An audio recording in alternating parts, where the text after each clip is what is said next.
Kokina semdol kake mofaseda.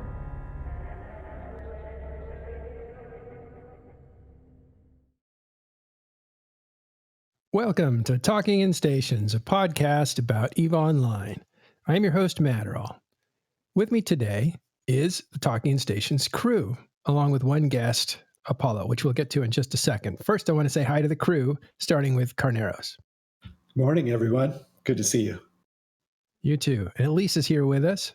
I'm not quite in the Maldives, but hi. We have Ashterothi. Greetings, fellow Empyreans. I am Ashterothi, and I appear to be fading into the background, but I promise you I am here. You're phasing in and out. Must be an invasion. That's right. Also from crew, we have Exxon Fang. Hey guys, how's it going? Jurius Doctor. Hey, everybody. And a new member of Talking in Stations, Matthew Dust. Hey, everybody. All right. And our guest today, because he is somebody who is dealing with Blackout in a different way than most people are, we have the leader of BOT, that's Brothers of Tangra, a renting alliance, Apollo 428. How you doing, Apollo? I'm doing good. How you guys doing? We're good. Thanks for coming back. We had you on last week. It was very good. We have you on again to talk about our first subject. But first, let me go through the subject. We're going to be talking about a full week of Blackout and what it's like now. We're going to talk about some faction war. And then we're going to talk about invasions and get you caught up on what's going on there too. So New Eden is just going nuts in many different areas, not just Nullsec, but that is where we should start. Okay. Oh, actually, I'm sorry. We're going to start at Faction War, just to make it easy. I missed that note there. Okay, so Faction War, let's meet Matthew Dust. How you doing, Matthew? I'm doing pretty good. How about yourself, Matterall? Good. Can you give us an update on where Faction War is right now? So right now, faction warfare is kind of in a stale state. Numbers have been going down, but there's a couple people trying to push for harder content, and a lot of the members are really trying to push more towards CCP fixing some of the mechanical problems that exist in faction warfare. Yeah, I've noticed that it's been talked about lately. It could have been the run up to CSM, but there seemed to be a lot of energy about talking about faction warfare as if it was the new high sec war declarations topic that even null sectors wanted to talk about the problems with at that time war declarations. And high sec at this time, they seem to want to talk about faction warfare. It was like a celebrity charity, if you will. Maybe that had something to do with you running for CSM, but it seemed to get a lot of press. And then recently, Hilmar came out and talked about stabs, basically warp core stabilizers, and how he didn't think those were very good. And one of CCP's worst decisions was to put those out. Is all this related? Yeah, so especially with the stabs, it was actually a faction warfare pilot, I believe, that started the post. They showed that they were in faction warfare, and they killed a Venture, and it had a warp core stabilizer on it, and it was in a large. But basically, one of the problems in faction warfare right now is there's an influx of farmers and bots, and they're basically deplexing in either stab ships or Ventures, which have the warp core strength. And so it's really become a problem for the people who are passionate about the war zone, because all their effort that they put in pushing and pushing and pushing in the off time zone, they basically have all their work undone by a bunch of people in unfitted Ventures. I can confirm that it did initiate from a member of Valora Cores, Gizaja, tweeted a picture of a warp core stabbed Plex farmer, and that's what initiated the conversation.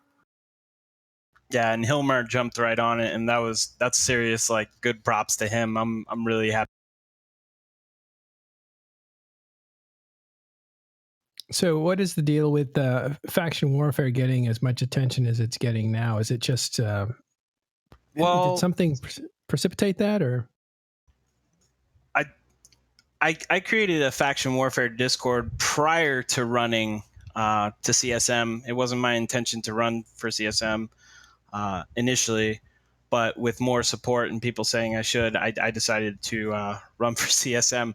And I kind of just pushed faction warfare. And basically what happened was all these people from the faction warfare community started joining the Discord. It's over like 400 people now. And they're all really passionate. And basically what they do is they put forth proposals that the staff of the faction warfare Discord brings to the CSM and to CCP and proposes these ideas to basically improve the quality of life of faction warfare. And one of the more important things is we want to make sure that we're improving the quality of life for faction warfare people, but not affecting the lives of, like, say, pirates who live in the local region too much.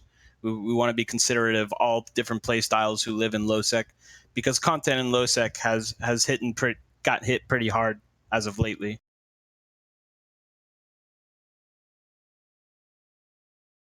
All right. So what's the...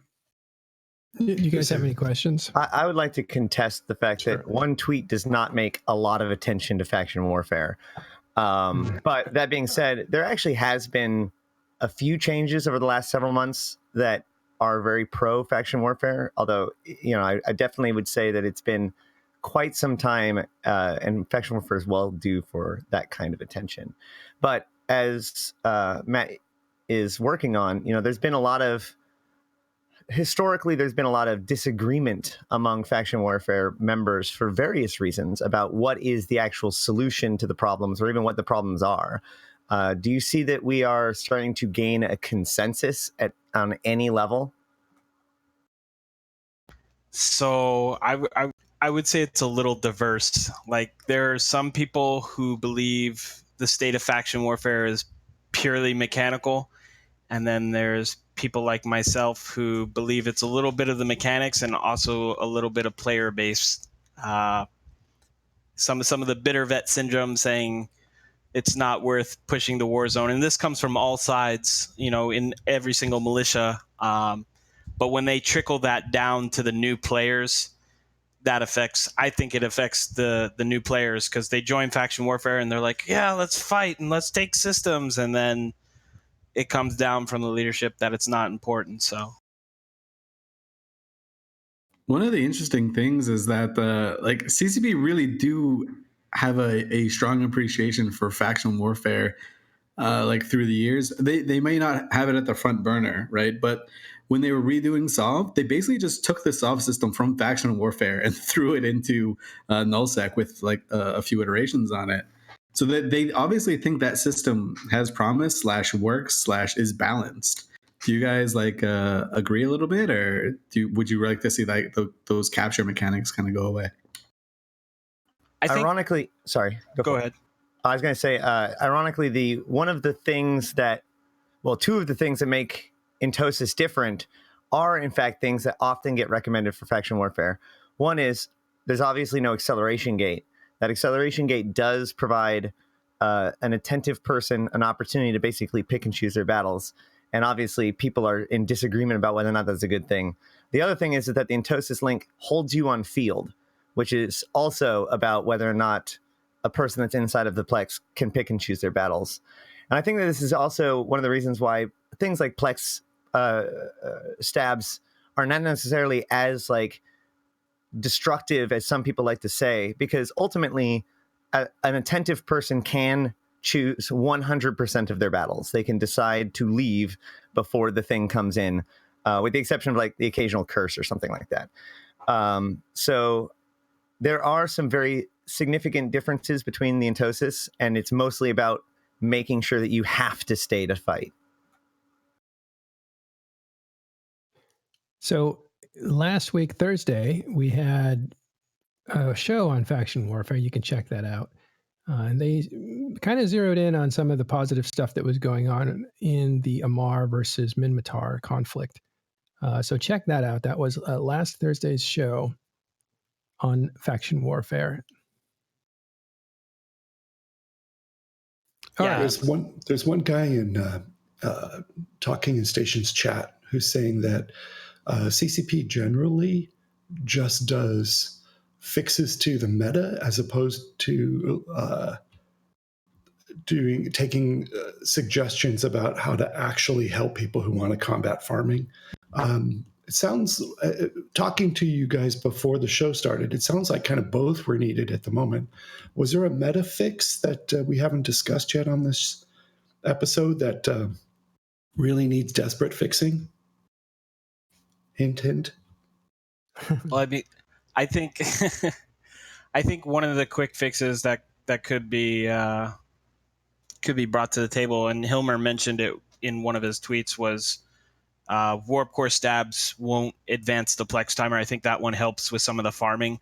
But one of the really big ones that needs to happen, because it's the loophole, is that people can do it in ventures. And so if people can do it in ventures and you just ban warp core stabs from advancing the plex timer, people are just going to do it in ventures anyway. I'm pretty much have always been on the side that the act of abandoning your plex, especially to an enemy, needs to be punished far more than it is. It very much encourages just farmers that dodge and then come back when you're done trying to chase after them and continue. I've got a question for you, Matthew. With the changes in local to blackout, which we'll cover a little bit later, have you noticed an uptick in the amount of people using ventures to plex a site? I have not, but some people have mentioned in the other time zones that they've seen an influx of people farming now. I think that has to do with the fact that they can't farm as well in Null. Yeah, we thought that might be one of the interesting. Okay, we're getting into a big overview of the game here, but one of the pressures that's being put on Nullsec makes it hard to harvest there in a big way. So it's harder to get rich in Nullsec right now. A lot of those money-making operations are essentially shut down. And I wonder if that doesn't funnel into invasions as well, and abyssal space as well, and now even maybe faction warfare, which is what Exxon is asking. Are more people doing it now as a way of making money, now that it's harder to make money in Nullsec? I can confirm, not for faction warfare, but I can confirm in invasions, we have started to see packs of what we are almost certain to be botting VNIs doing certain invasion sites. This is before, well, within the last week. I guess. And do you feel like those are refugees from Nullsec? Well, I imagine if you have this equipment already and the guy's trained for it, and you know that there's going to be this ongoing problem, then it's just like kind of reusing the equipment you already have. That's my guess. So do you think this is a compensation on the part of the botters to adapt to trying to make money where they can?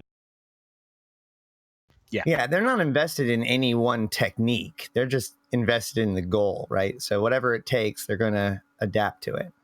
Next time you see some of those folks, if you've got a couple minutes, try to look at their kill boards and see if their previous lost mails were in Nullsec. That's a really good point. I know we reported them, but I'll try to keep track of who they are.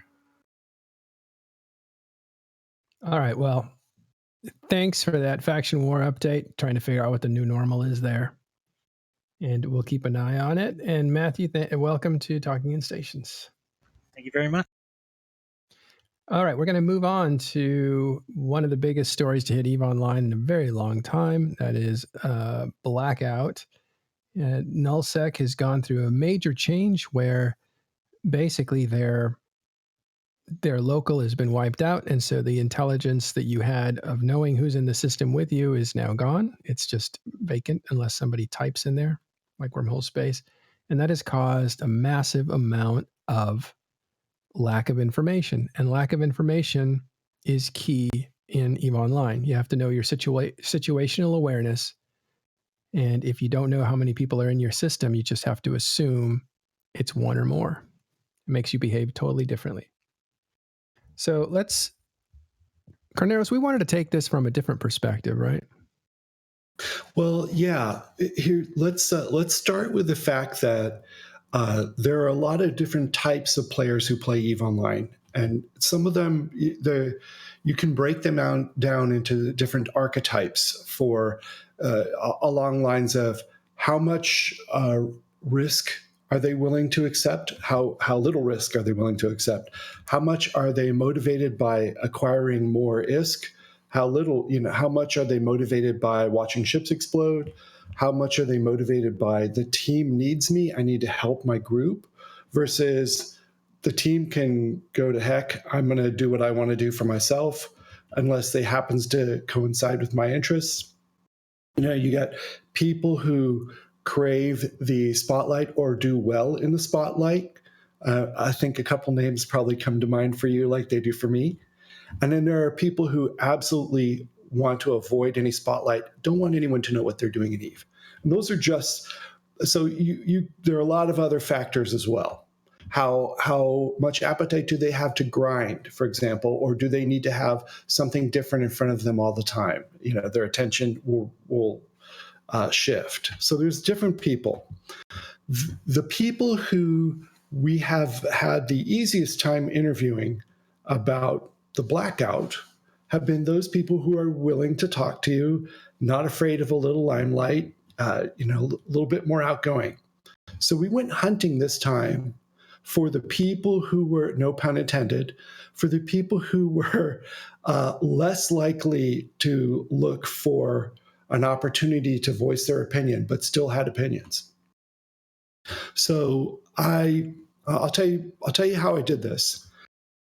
I went to the Bastion's renting empire, logged in my executor character for my rental group, and I asked in Alliance chat, is there anyone who would like to share their opinions on the blackout with us? Talking Stations is doing a show. I'm pretty sure CCP will hear what you have to say. Do you feel like you'd like to share your information? Would you like to be on the show on camera? They all say, no. Okay, would you like to just fill out an anonymous questionnaire and give it to us? Yes. Okay, we'll take that. So we have a spreadsheet that we're looking at on the crew here that's got a bunch of responses from people who would be mortified if I gave their name in public and don't want you to come and look for them. But they were willing to share their experiences, and they vary. They are not identical by any means. Eve players varying should be no surprise. There's some interesting things here. I don't know if I should keep talking or let you jump in. I was letting you go because I was listening. It's funny that security by obscurity, it always cracks me up in EVE Online. Like you don't want anybody to know you exist so that you can continue to exist. Because as soon as you're known, you become a target for somebody. Let's pretend we are scientists and we're doing scientific research on this species called Eve player, and they have variations of this species. And just let's use a scientific biological term of hunter and prey for a moment. This is not some kind of value judgment. This should be value neutral. Science only, folks, science. And let's talk to the prey for a moment, because so far, most of what you've seen in podcasts and Twitch streams and interviews and Reddit posts have been with the hunters. So let's talk to the prey. Let me pull out a couple of questions, and then I'll do one question, and then I'll tell you what some of the responses were from this. How's that? And Ron, can you help me a little bit? Is Ron in the channel with us? He's not. Oops. Okay. So these are not all from my rental group. Some of these come from the help of our colleague Ron USMC, who is in chat there. Hi, Ron. I see you in there. But he's not on voice comms with us at the moment. But thank you. Now. Oh, he is. So That's like magic. How's it going, Ron? Carneros calls and I come. That's how I do. You're like the Aladdin genie. He's all blue. Well, that was magic. Okay. So, Ron, how did you reach out to folks? Did you do what I did? I went to a couple of our renter discords and just kind of pasted, just like an @ here, and, said, hey, I have some questions. If you guys want to answer, be anonymous, and just give me your answers, and then, I'll put them out. And I got 2 responses from that, and I put my answers in that sheet, but I can also, follow up if you want to give some of your answers, and I can give you a comparison of what my guy said. Okay, let's start with the first question. And I'm not going to hold up my microphone because I'll screw it up, but I'm going to pretend for a moment with this fake microphone in front of my face. The Nullsec Blackout has started, and you've had a chance to try it out. Is the Blackout changing how you play EVE Online? And if so, how? Okay, so yeah, a little role playing. I'm not Ron Burgundy, but I'm trying. Okay, so yes, the Blackout has changed a lot about how I play EVE Online. I'm a miner mostly, with ratting when I need ISK ASAP. And with the Blackout, I've had to limit both activities to a bare minimum. I try to only mine moons now, as the extra punch from an Athenor and a Tatara negate at least a small amount of risk from unfriendly roaming gangs, meaning he's got someone gunning the structure to help protect him a little bit. I normally mine with a Rorqual and 5 Hulks, and I've had to change the setup to a Porpoise and 5 Mackinaws, as I'm unwilling to mine in anomalies, and you cannot compress moon ore. The Rorqual has the benefit of being able to compress moon ore if you turn on its siege module, whatever that thing's called again. So yeah, he's not using that. I used to send them out also in 5 Vexor Navy issues. However, one of my court members die pretty much every day, so I'm now unwilling to do that as well. This is one guy's response. Your mileage may vary. Here's another guy. Yes, the Blackout has changed how I play in Nullsec. One of the most interesting results is that the tables get turned in terms of advantage after having a fleet show up that you didn't know about without a sign-out. I'm not quite making out what he's saying here, but his approach, his tone, though, is coming across more positive. Here's another guy. The Blackout has changed a lot for 0-0. I personally have fewer characters playing the game and more watching gates, making less ISK per hour online. We have also started to downgrade fittings to soften the loss when they happen. So meaning his ship fittings, not his structure fittings. When I first log in, there's a lot less intel about the hour beforehand and a lot longer before I feel safe enough to undock the bigger toys. Okay. I feel like we're a National Geographic finding like some really lost tribe and asking them how they hunt or how they feed. Now there are comments in chat about renters being stupid, but I'm going to switch from the science hat for a moment to the businessman hat. So shift with me for a second. If you're CCP Games and you're running a business, these different kinds of players each have a different rate at which they spend money with your company and earn you income. And by spending money, I mean either spending hard currency or spending Plex, which is also money for all intents and purposes.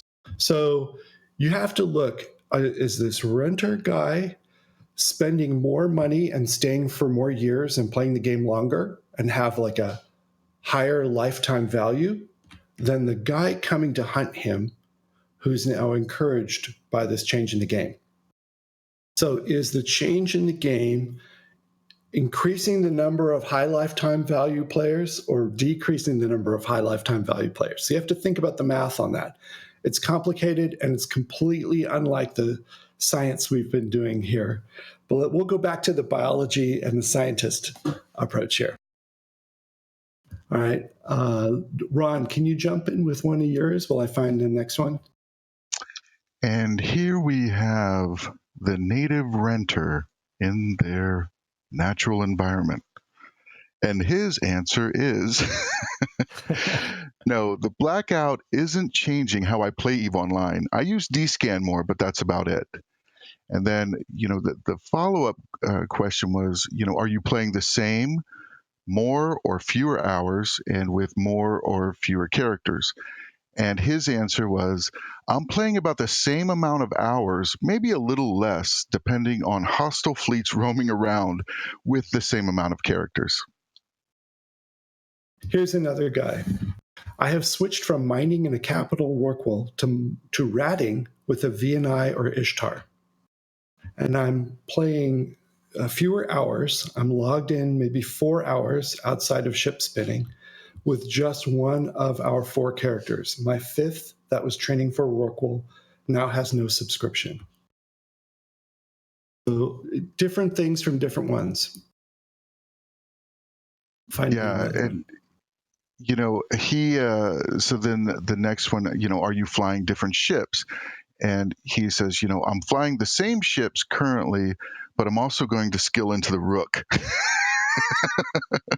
And the Rook is, you know, the ECM, the ship that everyone loves to hate.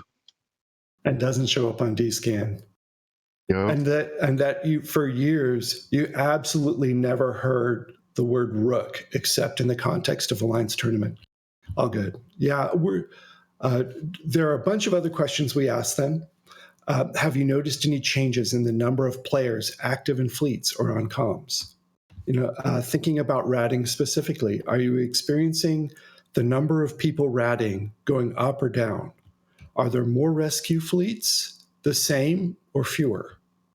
And have ship types changed or remain the same? We asked them a bunch of questions, and we tried to be fairly neutral about how we asked the question. Are you earning ISK differently? And are you earning the equivalent, more, or less? Do you know anyone taking a break from EVE because of this blackout? Do you know anyone who has dropped Omega status because of this blackout? How has your alliance changed in reaction to blackout? If you're renting, have the rental policies changed? Which my rental agency hasn't yet. And is there any feedback you'd like to give CCP Games about Nullsec game life and intel systems? That one was a little too open-ended, so we got a crazy shotgun of responses. Well, thanks for doing that survey. Answers are still coming in. But can you summarize, like, generally what you think, if there are any takeaways from this? Yeah, there are a few people who are really not characteristic of the conservative gameplay of most renters who find themselves renting and are, you know, risk positive and are reacting much like someone who isn't even in a rental group. But the majority of the ones I'm seeing are cutting back on their subscriptions, holding some things off until the blackout ends, not that they have any confirmation that it will or won't or when. There are people who are shifting what ships they're using and what activities they're doing. They're undocking less and they're waiting longer and being more careful. And they're having to pay more attention to what they're doing. There's a lot less AFK. I don't know, a lot of times in the past, I've personally had EVE running on one screen while done something else on another screen or on 2 screens. And it was possible to even play a second game or watch a show on YouTube or something else because EVE had slow-paced moments. You're sitting on a Titan waiting to hot drop or whatever. Mm-hmm. The breadth of EVE Online gameplay is narrowing. There are fewer options for low attention span gameplay. You're having to watch more and do more. So that's a little bit of a loss there, but and the renters are, you know, using fewer characters at the same time as part of that. Anyway. Mm-hmm. Ron, do you concur? Yeah, that's what I found, which is, you know, sort of what I thought before is that people were just going to rat in less expensive ships. They were going to undock just a little bit less and probably unsubscribe a couple of their extra characters. And that's not necessarily a bad thing, you know, because people don't need, you know, X plus, you know, 50, you know, Rorquals or that kind of thing. So I think it's, you know, a little bit more dangerous. You know, people are a little bit more cautious. But also, I would say that all of our answers, should be taken with a grain of salt, in the sense that these are currently, right now, they are the prey, right? So the prey is always going to put on a shining face, right? Because the rabbit doesn't want to tell you how bad he has it, right? He wants to put on a brave face. So if they're telling me this, then I think it might be a little a little worse. And when I was looking at the numbers on the Discord, I saw that the numbers were actually really low for a Saturday night, lower than what I've seen before. So, I think a lot of them, and kind of one of our questions, that Carneros is, do you have people that are just like unironically on a break that just happen to have it? I think maybe some people, are just kind of waiting it out and seeing when it's going to end, and they can kind of go back to normal. All right. So I want to point out that the chat likes to make fun of the prey, which is ridiculously stupid. And I'll point out why. If you look at EVE Online today, and you look at the PvP encounters that are happening in the universe, some of them are PvP players encountering other PvP players and jumping into combat.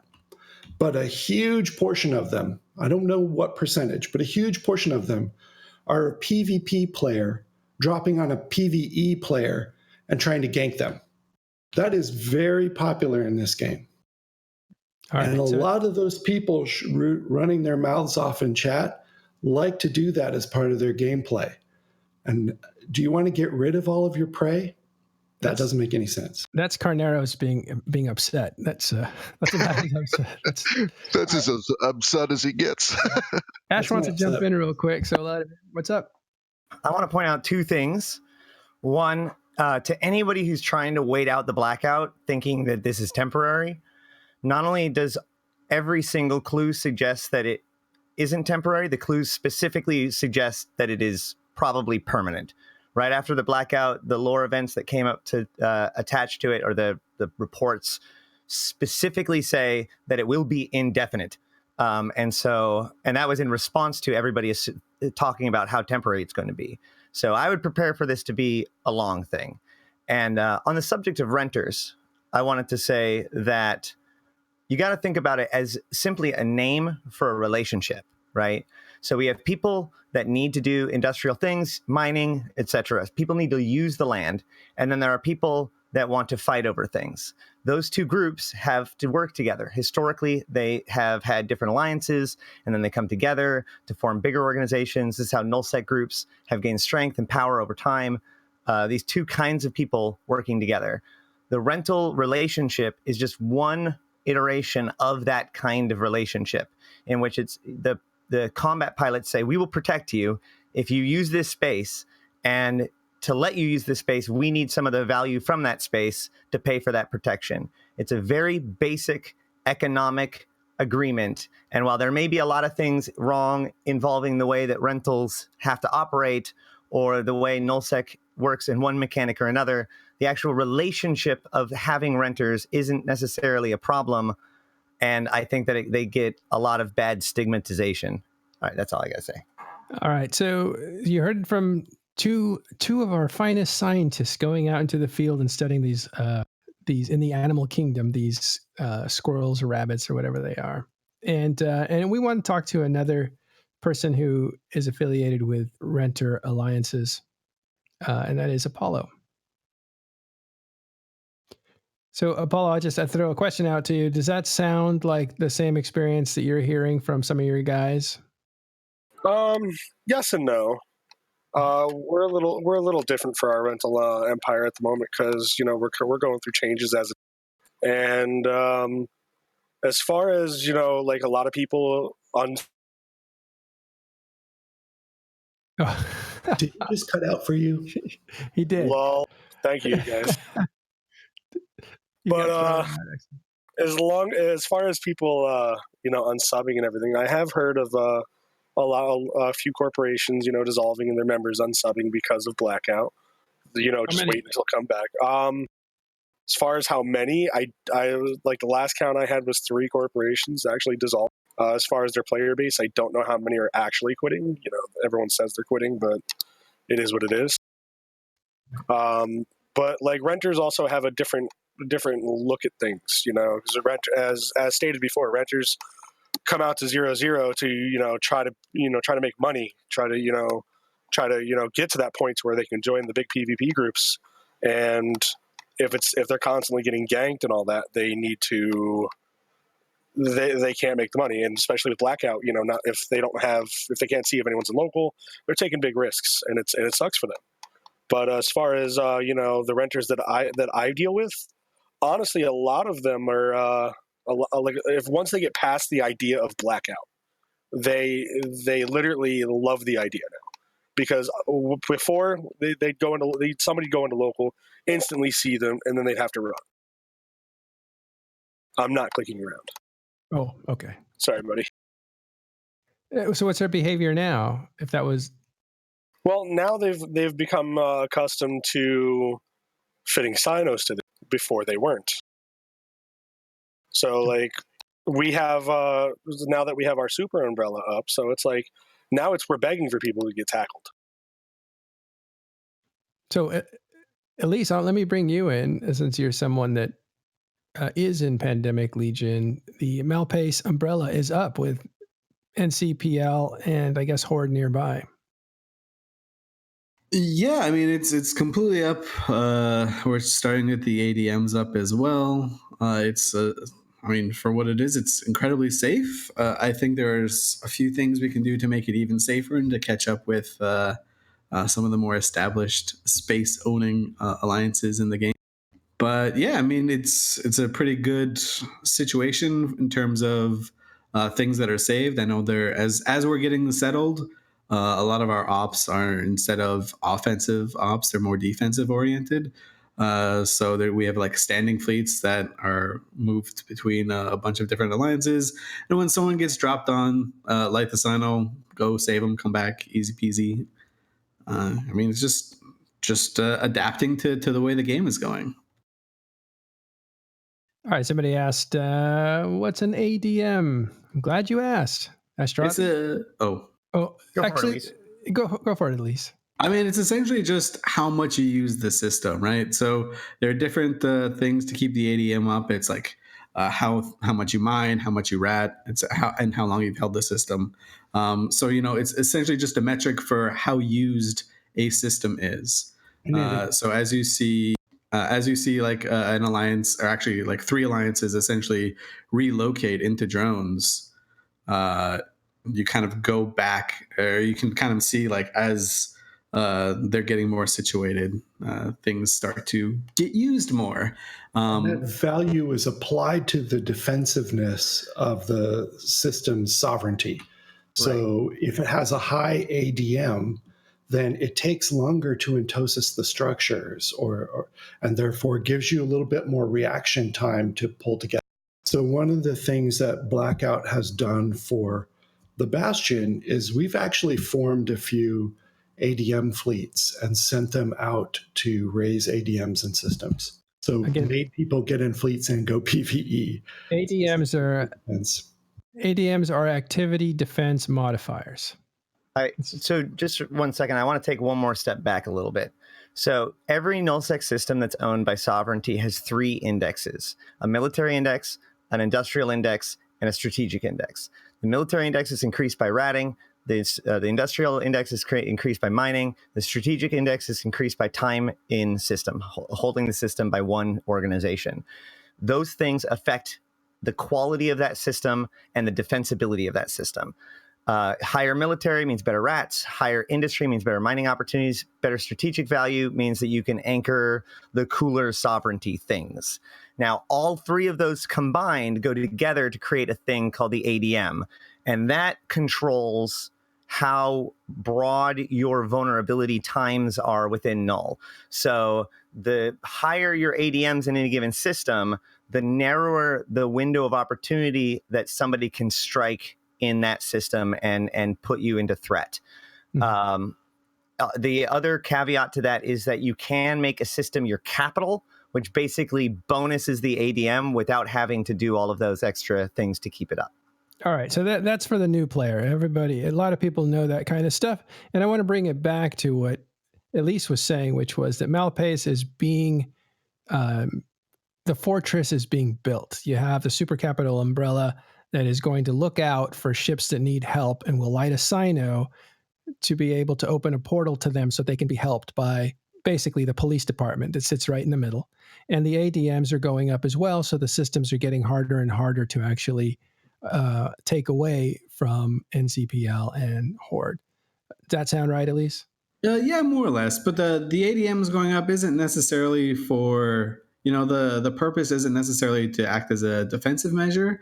It's more just to make the space like better, so you can spread out a little bit further. The good thing that maybe people don't realize if they aren't like listening to the podcast often, the reason that PL, NC, and Horde decided to move to this area is because of the jump ranges. They're very, very short in terms of light years. So the amount of systems that you can cover in one bridge and one like gate and stuff like that. So essentially how quickly you can save a panicked Oracle is something like 160 systems. I think it's like 163. So there's a lot of room for growth and a lot of room for people to just harvest resources in the area while being under the super capital umbrella, while having only one super capital umbrella, like in one central location. It's 236. Apollo corrected me. Yikes. That's a lot of systems. 236 systems defensible from one police station in the middle. Apollo, what were you going to say? I wanted to put out there that for every op that I've been on out there for what's called our crab fleets, I have only seen like 2 oracles die in the entire time, and that is mainly because they died like ninjas or they were out of range. So literally, I have yet to see a capital die with our crab fleet going throughout this entire time. Right, Exxon, Rorqual deaths up or down? They are way down, but interestingly enough, excavator deaths are way up because they're significantly easier to gank because your targets can't see that you're in system with you. Last night we were talking, and 5 bombers can uncloak, launch bombs, and then your excavators are basically just dead, and there's not much you can do about it. Yeah, I think a lot of alliances have told a lot of their Rorqual users to say, hey, you know what, maybe don't use the excavators anymore because they're really easy to die, and that's going to hurt your bottom line. And the neat thing, like before, it was kind of easy to kill excavators to someone who wasn't entirely paying attention, because you could just like bridge in 3 bombers, and if locals like at 30 people, maybe you don't notice it going up to 33 or 34. But now when you don't even see that number, like no matter how good you are at, being just aware of your situation, you just don't see local go up and you don't see the ships on scan. All of a sudden, bombs are in the air. You can't recall your excavators fast enough. Yeah, and just as a correction, Apollo said it's only 2 bombers that can do that. But we have noticed that people are being more prepared if they're in Orcs. It's more likely that they're going to be bait now. And also, Works just aren't using excavators as much. I know when I've gone out and hunted through Nullsec, we've seen a lot more Rorquals using like T2 drones and not excavators. What you're seeing is the dissolving of the illusion of safety.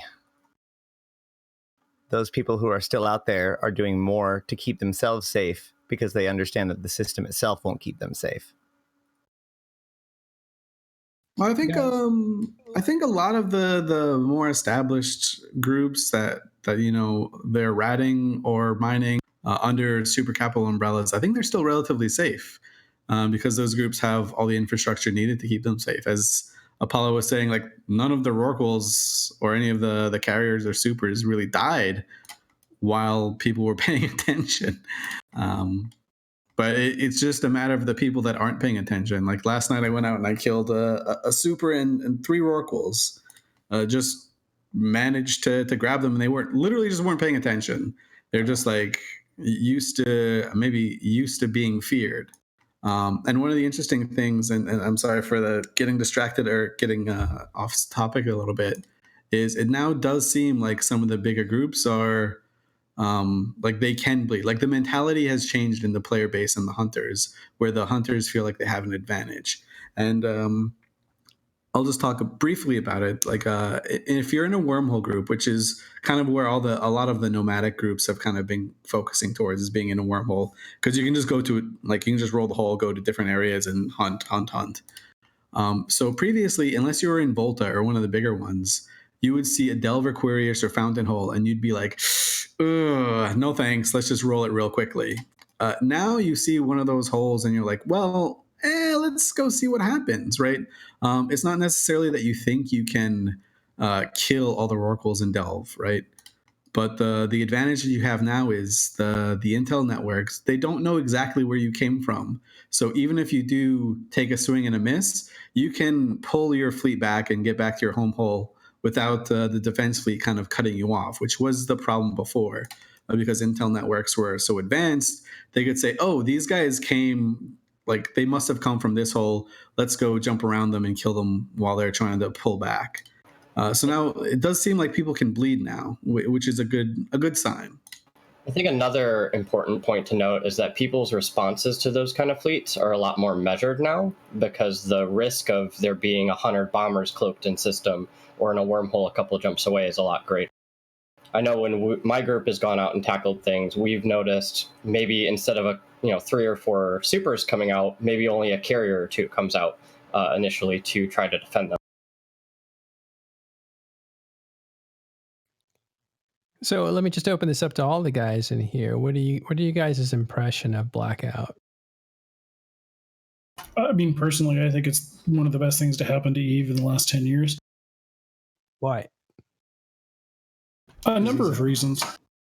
I live in Nullsec. I mean, if anybody should be complaining about it, it should be me, but I'm not, because it's been really, really good. A lot of the people that I've talked to and dealt with and lived with in Nullsec have all said it's made the game feel new again for the first time in like 5 years. Probably longer. I can agree to that as well. Yeah, I agree as well. I think one of the more fun aspects of the Blackout is when we go out to roam Nullsec, instead of hunting people who are ratting or mining all day, we're getting into more fights with other groups that are roaming the space.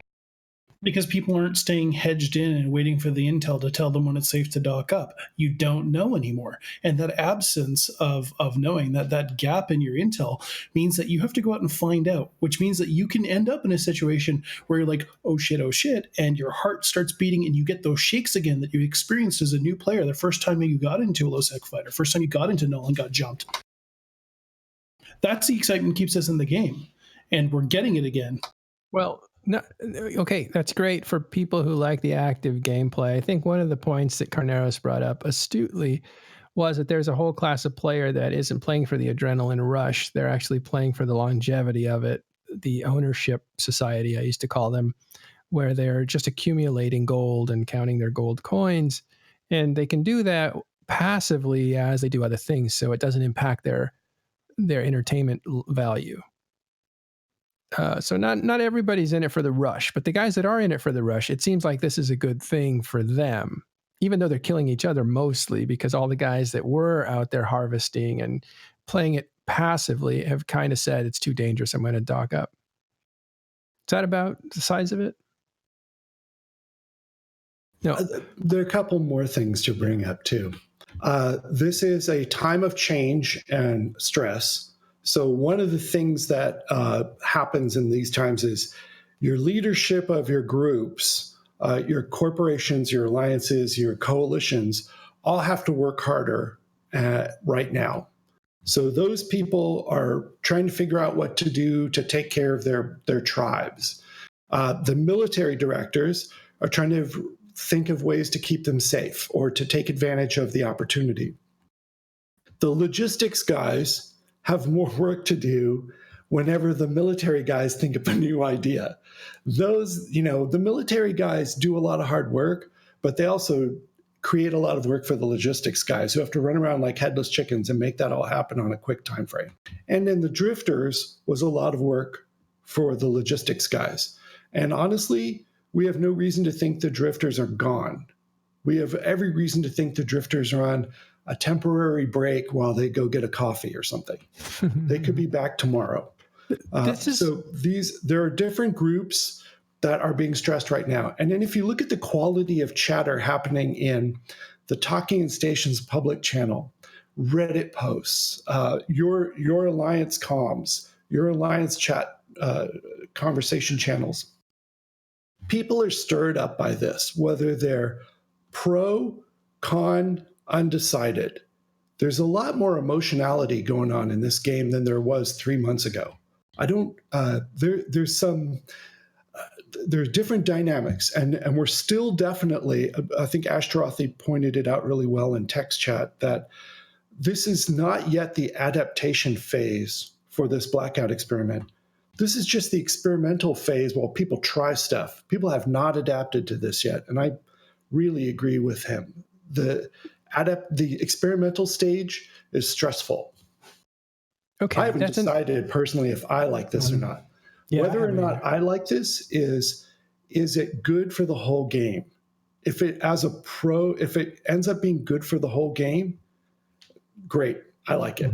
I mean, if it ends up being bad, people's attitudes it doesn't matter how go much dopamine you get.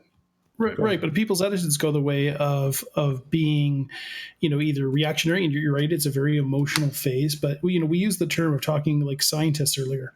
When you present a scientist with new data, especially new data that refutes everything they know, the scientist's reaction is to say, "Oh my God, please tell me more. Show me how I'm wrong." Whereas the attitude of your average pundit is to go, "The world is ending. The sky is falling. Chicken Little." Are we interested in seeing where this goes, or are we interested in being pundit? Admiral Randolph, what are your thoughts? I'm not exactly sure how I feel about the blackouts, right? So I do think, like, my initial reaction is I love it, right? It makes it easier to hunt. It makes a small to medium gang PvP a lot more enjoyable because you either catch a target or you run into another gang that's trying to catch a target, and you don't necessarily get punished by like the overwhelming response fleets as you're just trying to, if you miss a target of opportunity. So it's giving a lot of like these small to mid-scale PvPers a lot of things to do, and they're having quite a lot of fun.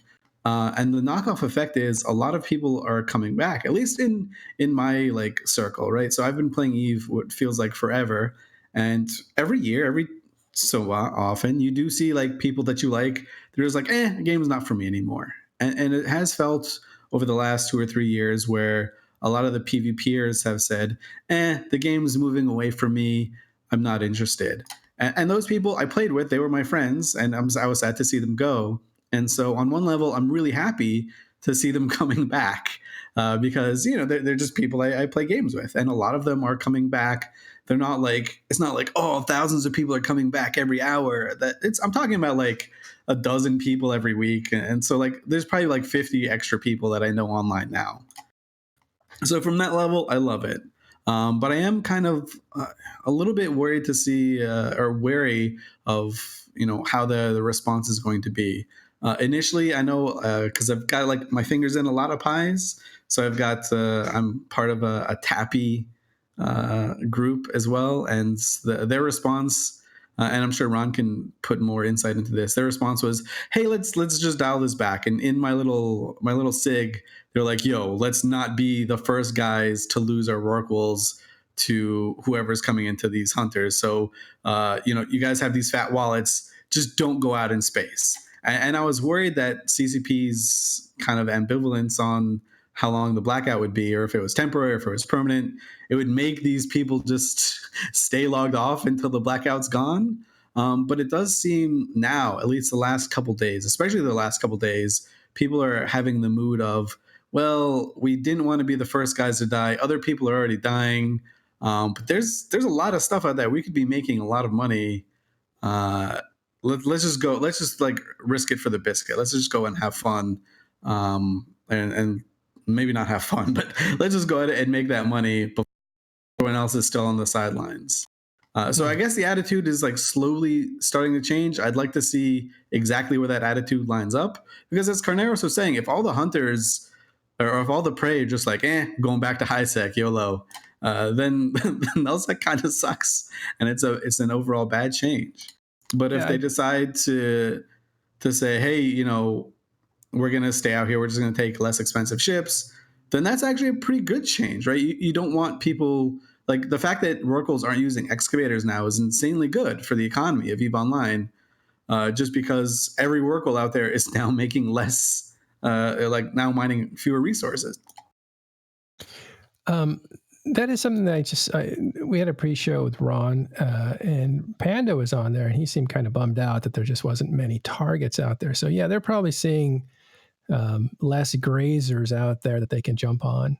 But you know, Carneros mentioned something that was very interesting to me, and it's kind of a new data point, and that was that it does take a man-hour tax, they call it, which means that people have to play the game more in order to keep the same things running that they were before. And if you have FCs that have to work harder, you have logistics people that have to work harder, and you have CEOs that have to work harder to maintain the same level of services they had before, is the narrative that this is good for big groups, bad for little groups real? Like, it seems to me that it's affecting everyone equally, whether you're a big group or small group. Am I not seeing something? So I think the big groups, they have the super umbrellas, they have the maps that show where danger is, right? So if I'm in a big group, I feel more confident to rat in my super. I feel more confident to take my Rorqual out. If I'm in a smaller group, I'm a little bit scared, right? Like around any corner could be anyone. And I think the meta is going to shift away from people roaming traditionally to people, maybe even SIGs living out of wormholes and just rage rolling statics in like 30 or 40 man fleets to try and just grab stuff. Like I do think that's where the meta is going to shift eventually. Part of the problem is EVE Online has been really bad at keeping things secret for the longest time. Like they'd make a change, they'd put it on the test server, or they'd put it on Hobo Leaks, and we'd know. And so we, as a player group, would have weeks, if not months, to prepare for the oncoming storm, theory craft the best ways to deal with things, etc. They gave us 5 days notice that local was going to go away, no days notice that the drifters were going to attack or stop attack. Like they just turned it on. So I think a lot of the lack and the tax is from people, you know, instead of having that 3 week buffer before, they're now having to do it live. That does seem like a change in management of the game, doesn't it? Like that's a new thing. It's super new. And I think one of the interesting things, and it's going to tie back a little bit earlier to a conversation we're having about faction war. You know, you guys mentioned that Hilmar had made some offhand tweet about, you know, warp core stabs and the state of faction warfare and stuff. And it kind of got poo-pooed like, well, it's just one tweet from some dude, right? It's not just one tweet from some dude. It's a tweet from the CEO who seems to have a lot more impact on the game than he used to have, right? Because EVE Down Under was a month ago, a month and a half ago. He made some offhand comments about how Nullsec was no longer dangerous. And a month later, local went away. So like this guy has he either knows what's going on or he has a lot more influence than he used to have in the design of the game. Even another example of that was last year. He says he moves into a wormhole and starts doing PI, and all of a sudden we have the best PI visual overhaul that we've had in years. Yeah, he's definitely influencing what is getting changed and fixed. We're going to be interviewing Hilmar next Sunday show, basically on the 28th. That's what it's scheduled now. It may happen before that, depending on schedules, but at least it will happen the 28th at the latest. We'll ask some of these questions. My one last thought about Blackout, right, is, and this is just, I have no data to back this up. This is just all like anecdotal evidence. But it does feel like the people that are complaining about it are, I don't want to say newer players, but people that have started playing in the last 5 years that they weren't necessarily part of EVE's like a very brutal roaming culture where it used to exist back in the day. So being a farmer used to be really brutal because it'd be roaming gangs, people would take just long range hacks or whatever, what have you. And a lot of the people that are coming back and a lot of people that are roaming are people that played like 8 years ago, 7 years ago, like back in the day where Eve was kind of more attacker balanced rather than defender balanced. Harsh. So I just think it's just two play styles mashing together, and nobody likes it when their play style gets nerfed, right? Like if you played EVE Online in the Nano Age, and then when the Nano Age got nerfed, you hated EVE Online for like that entire summer. Every single person, like if you were even alliances disbanded because you're like, oh, this is so dumb. Like we just loved our 30 kilometers a second vagabonds, right? So like a lot of the Rorqual miners and the Hulk miners and all these people that are relatively new, they're having that guttural reaction. They're like, this is the worst. I hate this stupid CCP. I've got no faith in the system. I don't know what they're doing. Exactly. Yeah. So they're just going through those pangs that a lot of older players have gone through. That's what people that relied on Moon Goo to finance their PvP said when Moon mining became a distributive mechanism rather than a cumulative mechanism.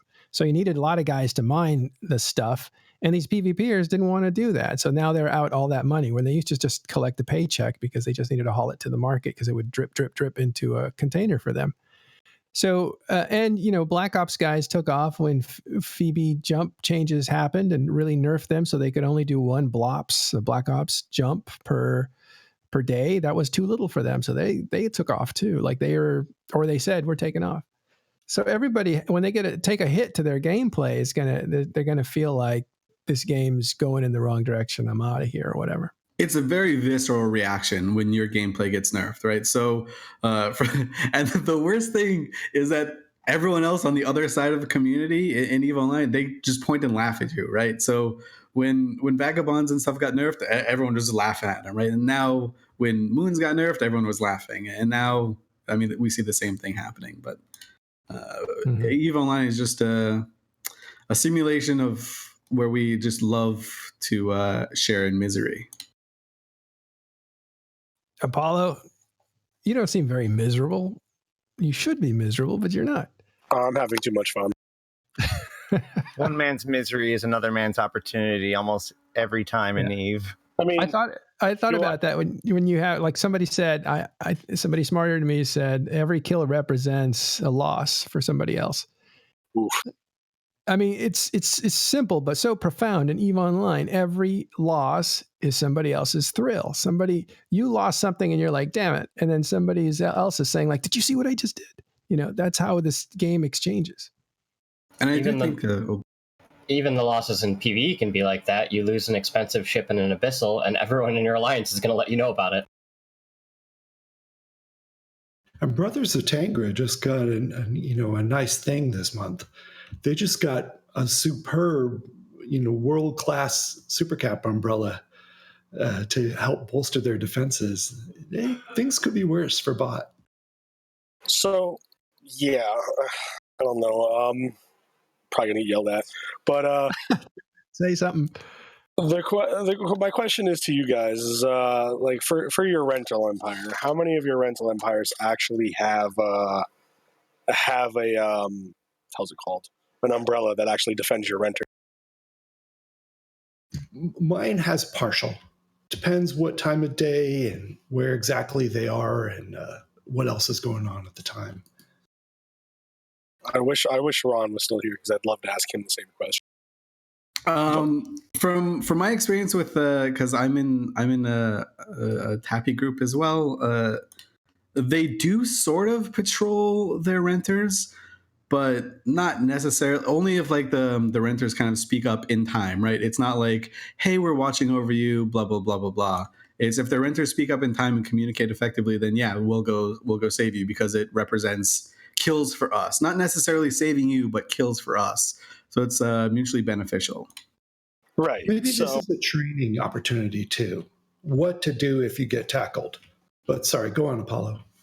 Right. So my point was going to be like, what's really nice for bot, as you mentioned, bot gets this nice super umbrella, is I do believe that bot is the only rental alliance that actually has a full-time super. And it's these guys can join the standing fleet just by logging in and joining the standing fleet and getting on comms. That's all it is. So it's like, yeah, we do have a few people that, they're a little special. And, they required some outside of the box thinking when we have to save them. But, for the most part, it's honestly bots and love. Just a reminder, if you live under an umbrella, put a full tank on your ship. Don't do max DPS tank. Do a decent tank on your ship. Put a Sino, liquid ozone, be ready to get on comms. If you get tackled, don't get on comms and say, I'm tackled, and then shut up. That's the worst thing to do. Don't light your Sino. Wait until you're in fleet and you're ready. Tell people, here's what has me tackled. Here's what I'm flying. Here's how my tank's holding up. Here, is there a Sino-Searle jammer on grid? Be responsive, answer questions, talk calmly to them, and they'll come out and help you. I'll tell you what, though, I think, and this is where I think FCs really mess up, is they allow, or they have a permissible environment to make fun of people who asked for help. Like Exxon was saying, like your colleagues are going to let you know that you screwed up somehow. And I've just seen so many instances where when people ask for help in these nullsec alliances, they get the help. But when they're bailed out, they're also ridiculed. Or if they die, they're ridiculed. Yeah, I try not to let the Bastion do that. I see in Goonswarm sometimes they can be pretty harsh on people who make mistakes, and their thinking is, oh, we'll help them not make that mistake next time. But I'm not I think 100% sold on that philosophy. Yeah, I think that kills gameplay. I'm not putting it in too strong terms here, and I'm not exaggerating. I think that behavior kills gameplay because people will then stop doing the things that gets them humiliated. And if you want to talk about like curbing behavior, you've curbed it out of existence. You haven't made them smarter. You've made them stop. I think it's just an artifact from a bygone era, right? So it does feel like if you were in a PvP group between 2004 and 2012, you got yelled at. No matter what role you've ever done, as long as you've PvP'd, at some point in your EVE career, you got yelled at. And like, not humiliated necessarily, but scolded in a certain way. And so I think there's just that culture of, hey, I got yelled at. I'm going to yell at these other people who've also made a mistake. But I do think you're right. I think there is, as people, so that was when EVE and the population were quite a bit younger, right? As EVE players grow up, you're like, I'm a 30-year-old dude getting yelled at by some dweeb on the internet. Yeah, how about I just not play this game anymore? Like, how about that? When I was 18, getting yelled at by some other dude, is like, okay, well, I screwed up in this video game. Shit, serious business. But now that I'm older, I'm like, what? No, that's not going to fly. Yeah, exactly. You see this throughout the video game world, though. I mean, like, in all rating or all, cooperative gameplay in mid to early 2000s, you'll see a lot of like really serious deals, 40-man raids where I remember telling people, if you don't want to listen, you can get out. I've got 5 other people waiting for me. And then they move down to 25-man raids and you can barely fill it, right? So we've moved more towards giving the individual options, which has moved away from giving the leadership power. And so you're seeing a lot more of that abusive, or a lot less of that abusive power. At least I'd hope so. Well, I think it's also a lot of military guys play the game, and something about military, it's like, things are, communication is crucial. And, so I honestly feel there's some guys that can yell at you and you don't feel it. You can learn from that, like a coach or, your sergeant or whatever. There's people that know how to yell at somebody and it's not personal and they're not humiliating them in front of everybody else, or at least it doesn't feel personal. And there's just a difference, right? But then the people who try to do that because that's the way that the culture is formed don't really have that. They're uncomfortable with it. Their uncomfortableness with yelling at somebody comes across, and it just becomes very miscommunicative, I think. I think it has to do with the control over the situation, right? So a less experienced leader may, as they're losing control of the situation, respond with just anger and yelling. So instead of trying to assess what's actually wrong and help people figure out what is happening, you're instead just going to be really mad that other people haven't already figured it out. Whereas another leader who usually remains relatively calm, that I'm not angry, I'm disappointed lecture often can be more meaningful. All right, we're off on a tangent, but Elise is somebody I hear who has very calm F-seeing skills. It's because I learned from Shadu yelling at me. But Shadu... Max! So, I mean, I think Matterall hit it on the head, right? Like, there's two types of yelling. There's a dude who has no idea what he's doing, who just remembers that yelling happens in EVE Online, and a dude doing it for, in a way that's kind of to find a coachable moment. And I think that's what's the best. Like, the best FCs in EVE Online and the best leaders in EVE Online can identify and do that well. And I think Shadu was probably one of the best at that. Mr. V, obviously one of the best at that. Like when one of those two dudes yelled at you, you just felt bad because you just felt like you screwed up and you made them feel bad about it. I miss Shadu. I do too. All right, one thing I wanted to capture here, as long as we have Elise, Brothers of Tanger. Where's that name come from, Elise? So at one point in EVE Online, Pandemic Legion had started attacking the drone lands, and we were just like summer fun, winter fun, whatever. We didn't really have any objective, and we accidentally took over all those regions. And we were like, well, shit, what are we going to do now? And the idea of implanting renters came to mind, and we had to come up with some names for potential renter alliances and structures for it. And back in PL's history, we lived in Fountain, which was like one of the first mistakes PL made. We were allied. We lived in Fountain, and in Fountain Core, there was a group called the Bulgarian Mafia Squad. They're still there. They're still there. They literally don't leave. They've been there since the servers turned on, and they will be there the day the servers turn off. They're the same guys. They live in the same system. They live in YW Dash. They'll never leave, and they're just brutally effective at what they do. And so instead of trying to route them out, we decided to become friends with them because that's what you have to do. Like, that's the only option. It's either ignore them or become friends with them because you're not going to get them to leave. And their alliance at the time was called Sons of Tangra. And so I thought it'd be a cool throwback to have, kind of the of Tangra name into like our rental empire. And the reason the bot thing came in, obviously, because people, no matter what they believe, no matter what reality is, people believe that all the Russians were bots. Like oh, you can't talk to them in local. Yeah, of course, they don't speak English.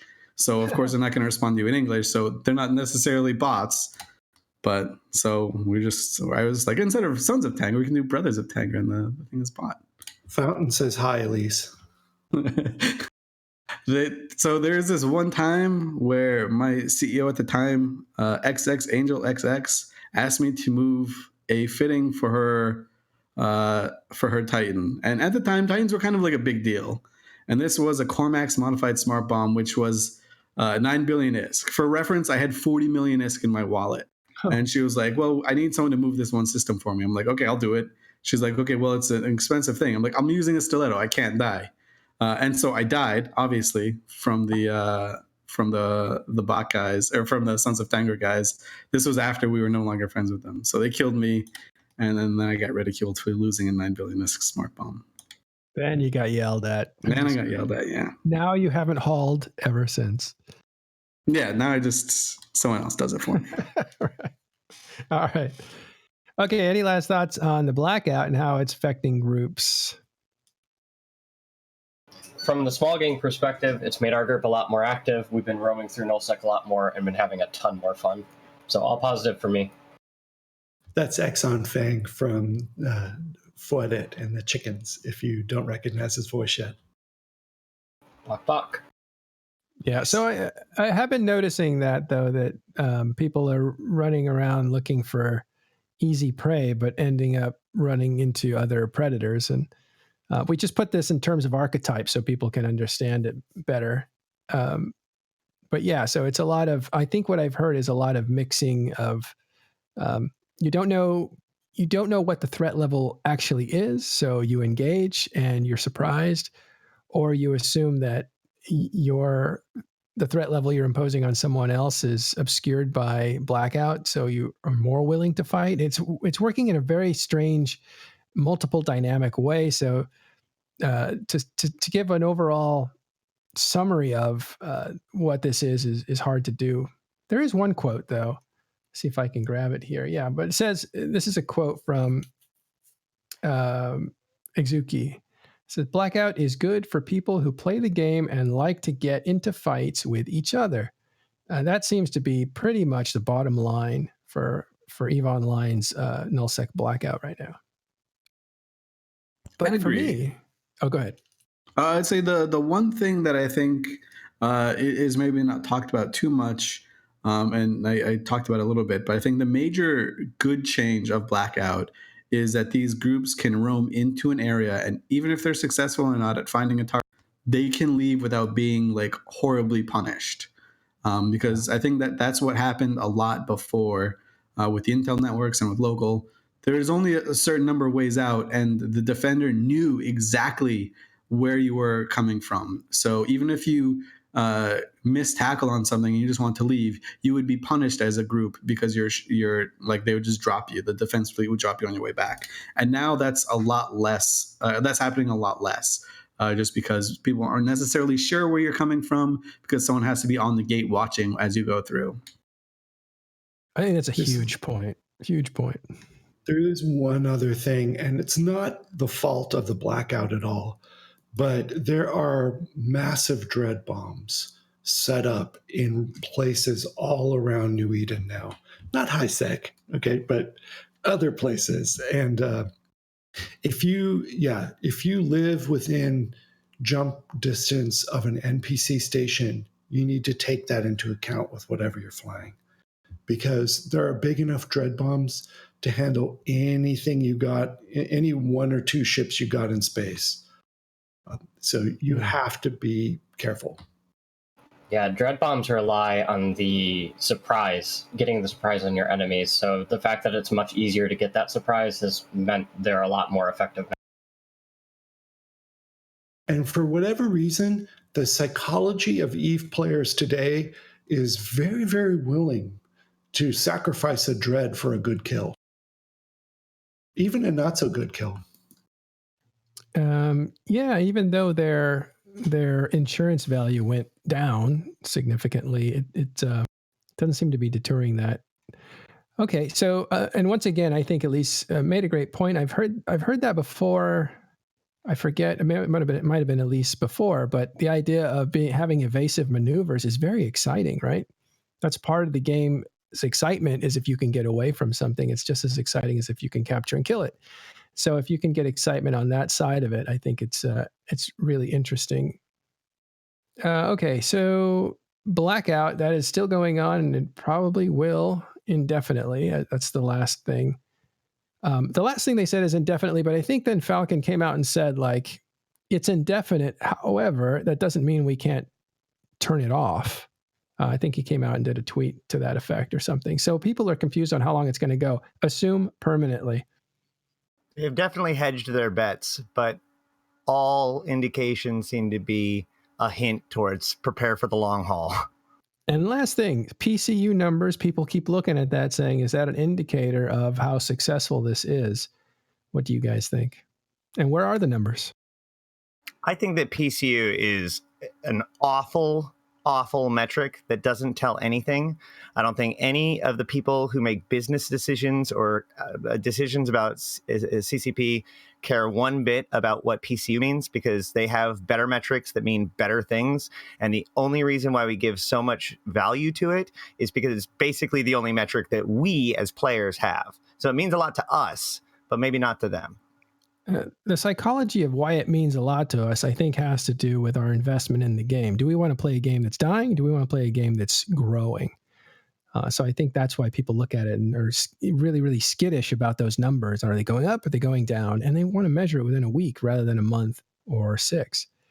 But the numbers have dropped. What's very interesting about the numbers, we don't have a graphic for this, but the tail end of the numbers, in other words, Australian time zone, dips hard, which tells me the numbers are, let's say, very much the same, except in Australia where the numbers are down quite a bit. And I think the inference there is that those numbers are probably bots, right? Because those are the ones that have basically been knocked out of the game with these new mechanics or lack of mechanics. And so then you want to take that amount.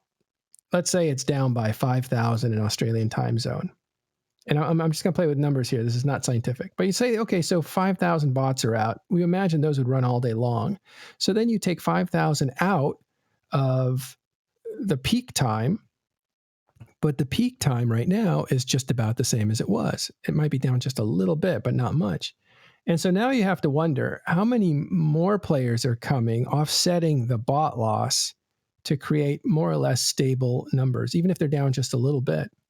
So, but are you factoring in the skill point giveaway thing? Because even though they gives you the skill points before you even have to log in, if you just get to the character select screen where you redeem the points, that does not count as PCU. But nevertheless, that promotion makes a lot of people take one more step into the game and actually log in. And then at that point, they get added to the number, which muddies the waters because you're comparing no promotion to promotion now. Right. Dirtying up the numbers. I totally agree with you. So let's make that clear. If you log in and grab your free things that they're giving you, the skill points, and then turn it off, you don't register on the PCU. You have to enter the game, which people are likely to do. That's why they run these promotions. People are likely to actually get into the game. So we assume that the bump might be temporary based on these incentives to play the game. But here's why I don't think that's important. And that is that if CCP wanted to have a real clear picture of our numbers going up or numbers going down, they wouldn't have run a sales program at the same time. I'm just assuming they would want to see real clean numbers. I know those departments aren't related, or maybe, who knows? Might have been a mistake to do that, but I don't know if CCP uses PCU or if the players use PCU or if both. Do you have any insight on that? I think Ashterothi made a good point where it's the only metric we have. And while I think a few of us have had offline conversations about what kind of metrics CCP is going to release and why, I think it's important for them to identify metrics they can safely share with us without selling the keys to the kingdom so that we can have a better idea of how things are going. I also want to point out that things like skills for kills and these login bonuses, like a lot of people like to say, oh, well, they're just padding their numbers. But CCP has told us straight up, and this is something that we know is true, that if we can convince you to just log in, then there is a certain percentage of people that will then go on to do something else. Maybe not even if you just get to the character screen, you're going to see your character and you're going to remember something. Maybe you have a skill training complete. Okay, great. So now I got to log in. Now I've got a mail from one of from my corp that I forgot to do something about. Okay, well, now I'm doing that. Now I'm doing the next thing. Now, not everybody's going to do that, but every opportunity that you can take to make a player log in and do something when they weren't expecting to beforehand is just more opportunities to spin off into crazy stories and whatnot. And that, in my opinion, is why you see these kinds of promotions. So you're seeing a login promotion and then immediately followed by an activity promotion with skills for kills. So in terms of, Doug. They do, CCP does have meetings every week. I think if I remember correctly, it was 10 a.m. on Monday mornings. And then they do, oh, wow, thank you, Hoffman X, for all the gifted subs. Thank you very much, sir. God damn it, Hoffman. But Monday mornings, they would have these meetings and go look over these stats. There are some stats that are reported very easily, and there's very low effort for them to get. Those do not include a lot of activity inside the game unless things have changed since I worked there. But you could see, like, how many people took advantage of a promotion, how many people logged in, how many you could see. I don't know how much I'm allowed to say. You could see, like, thanks, Matterall. We have a war going on. How many people?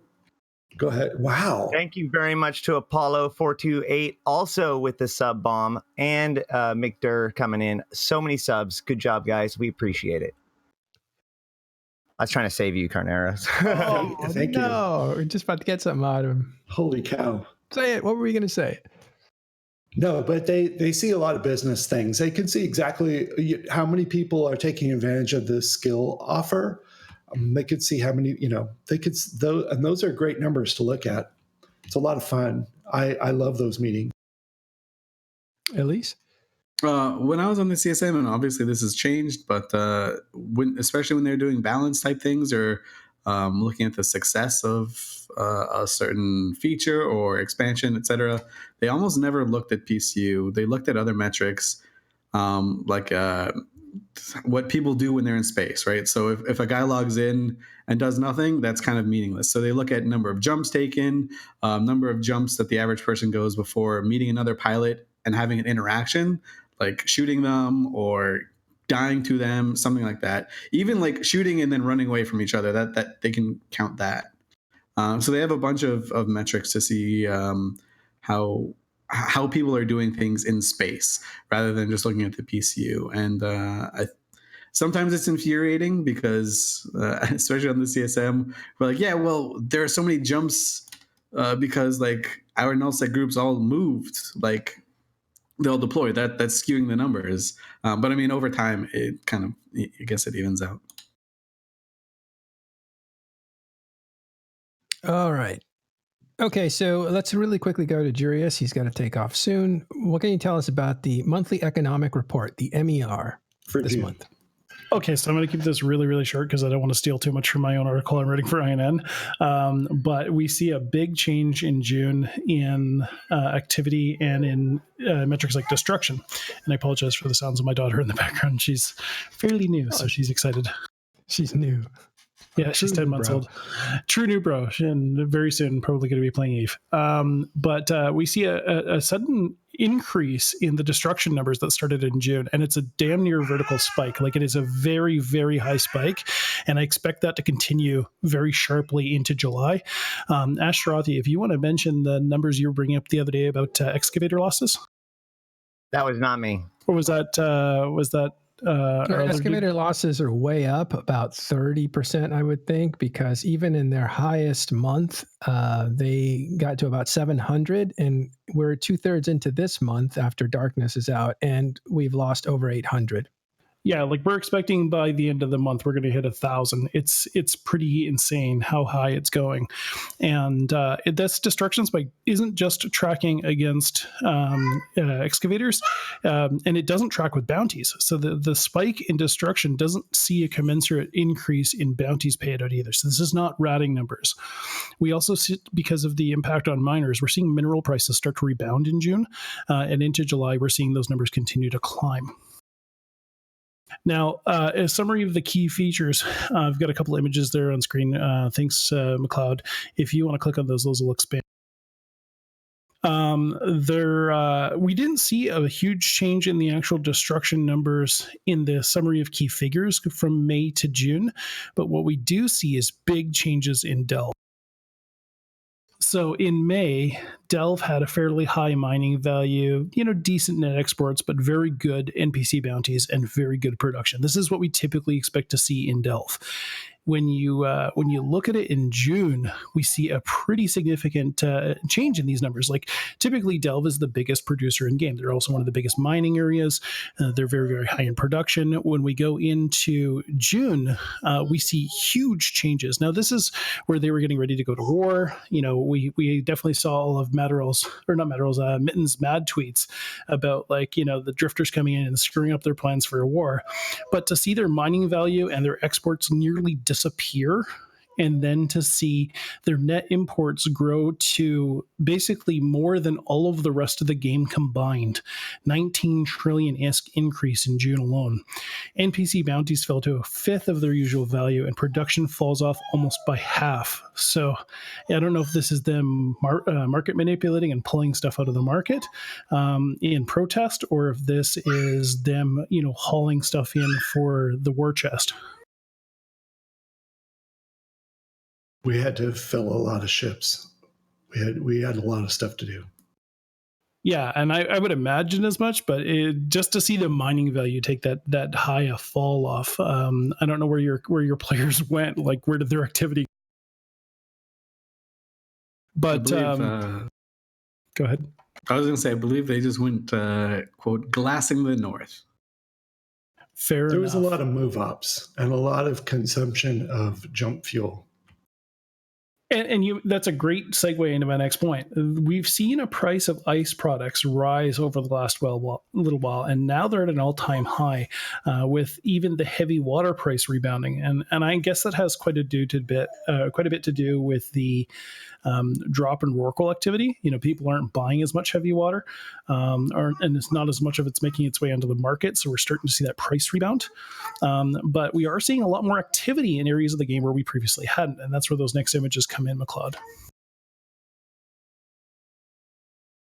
Now, that high-sec trade ban that was brought up, that Mittens and several others were saying they were going to disengage from the market. We haven't seen that play out, but we do see a lot more activity in areas. So on the left side of these images is May, and the right side is June. We see concurrent players up throughout NPC, Null, and Lowsec, through Tribute, Veil of the Silent, Geminet, Nullsec's very, very active through June. We see increases in Wassa and Peregrine Falls, Outer Passage, areas that, we wouldn't expect to see big increases in concurrent players, but we're seeing a lot more people there. And another area that's doing very, very well is like Wicked Creek and Scalding Pass. That's on the next page.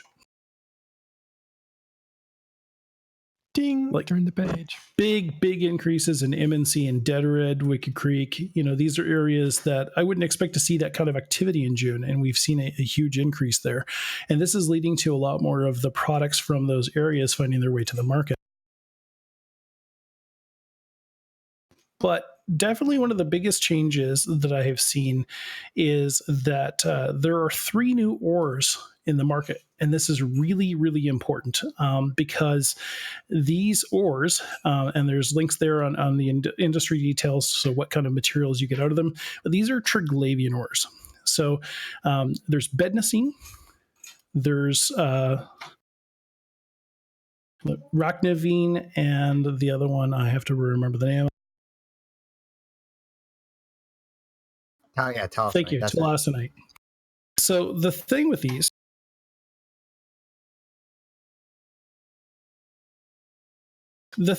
is that these ores, 2 of them at least, Rachnavite and Talassonite, they have morphite in them. So you can get morphite from these rocks, which you mine predominantly in high-sec, without needing special tier 2 lasers to extract. And since you're mining in an invasion, depending on how close to the foothold you are, which if you're mining the 2 ones with morphite, you have to either be in the adjacent or the foothold, you actually have a mining bonus up to 45% additional mining speed. So you're mining at almost twice the speed and mining ridiculously good rocks for high-sec. Yeah, and every Triglavian system I've visited, these sites, these rift sites, are being exploited in industrial force. Like, people are heavily gaming this, and yet almost none of them are making their way to the market. The markets are bare. The prices on these are very good right now, and I continue to expect it to continue to go this way. But the fact that CCP decided to make these regular common ores tells you something about the place of the Triglavians in the game going forward. It actually gives a pretty big hint. So I've been thinking a lot about why this is, and then I realized that the T2 Triglavian ships do require morphite. So it feels like CCP is trying to make sure that no matter where you are, you can source most, if not everything you need for all Triglavian production, or at least in high-sec, for sure. It also, oddly enough, creates a safety valve for a nullsec embargo on T2 materials, right? In a strange way. I don't know if they planned it that way, but it seems like it's a little bit of a pressure valve. So you'll be able to get some T2 materials without having to live in nullsec and control those really rich moons. Well, it also gives us a hint that potentially the Triglavians are here as an extra empire. We can expect these Ors to stick around.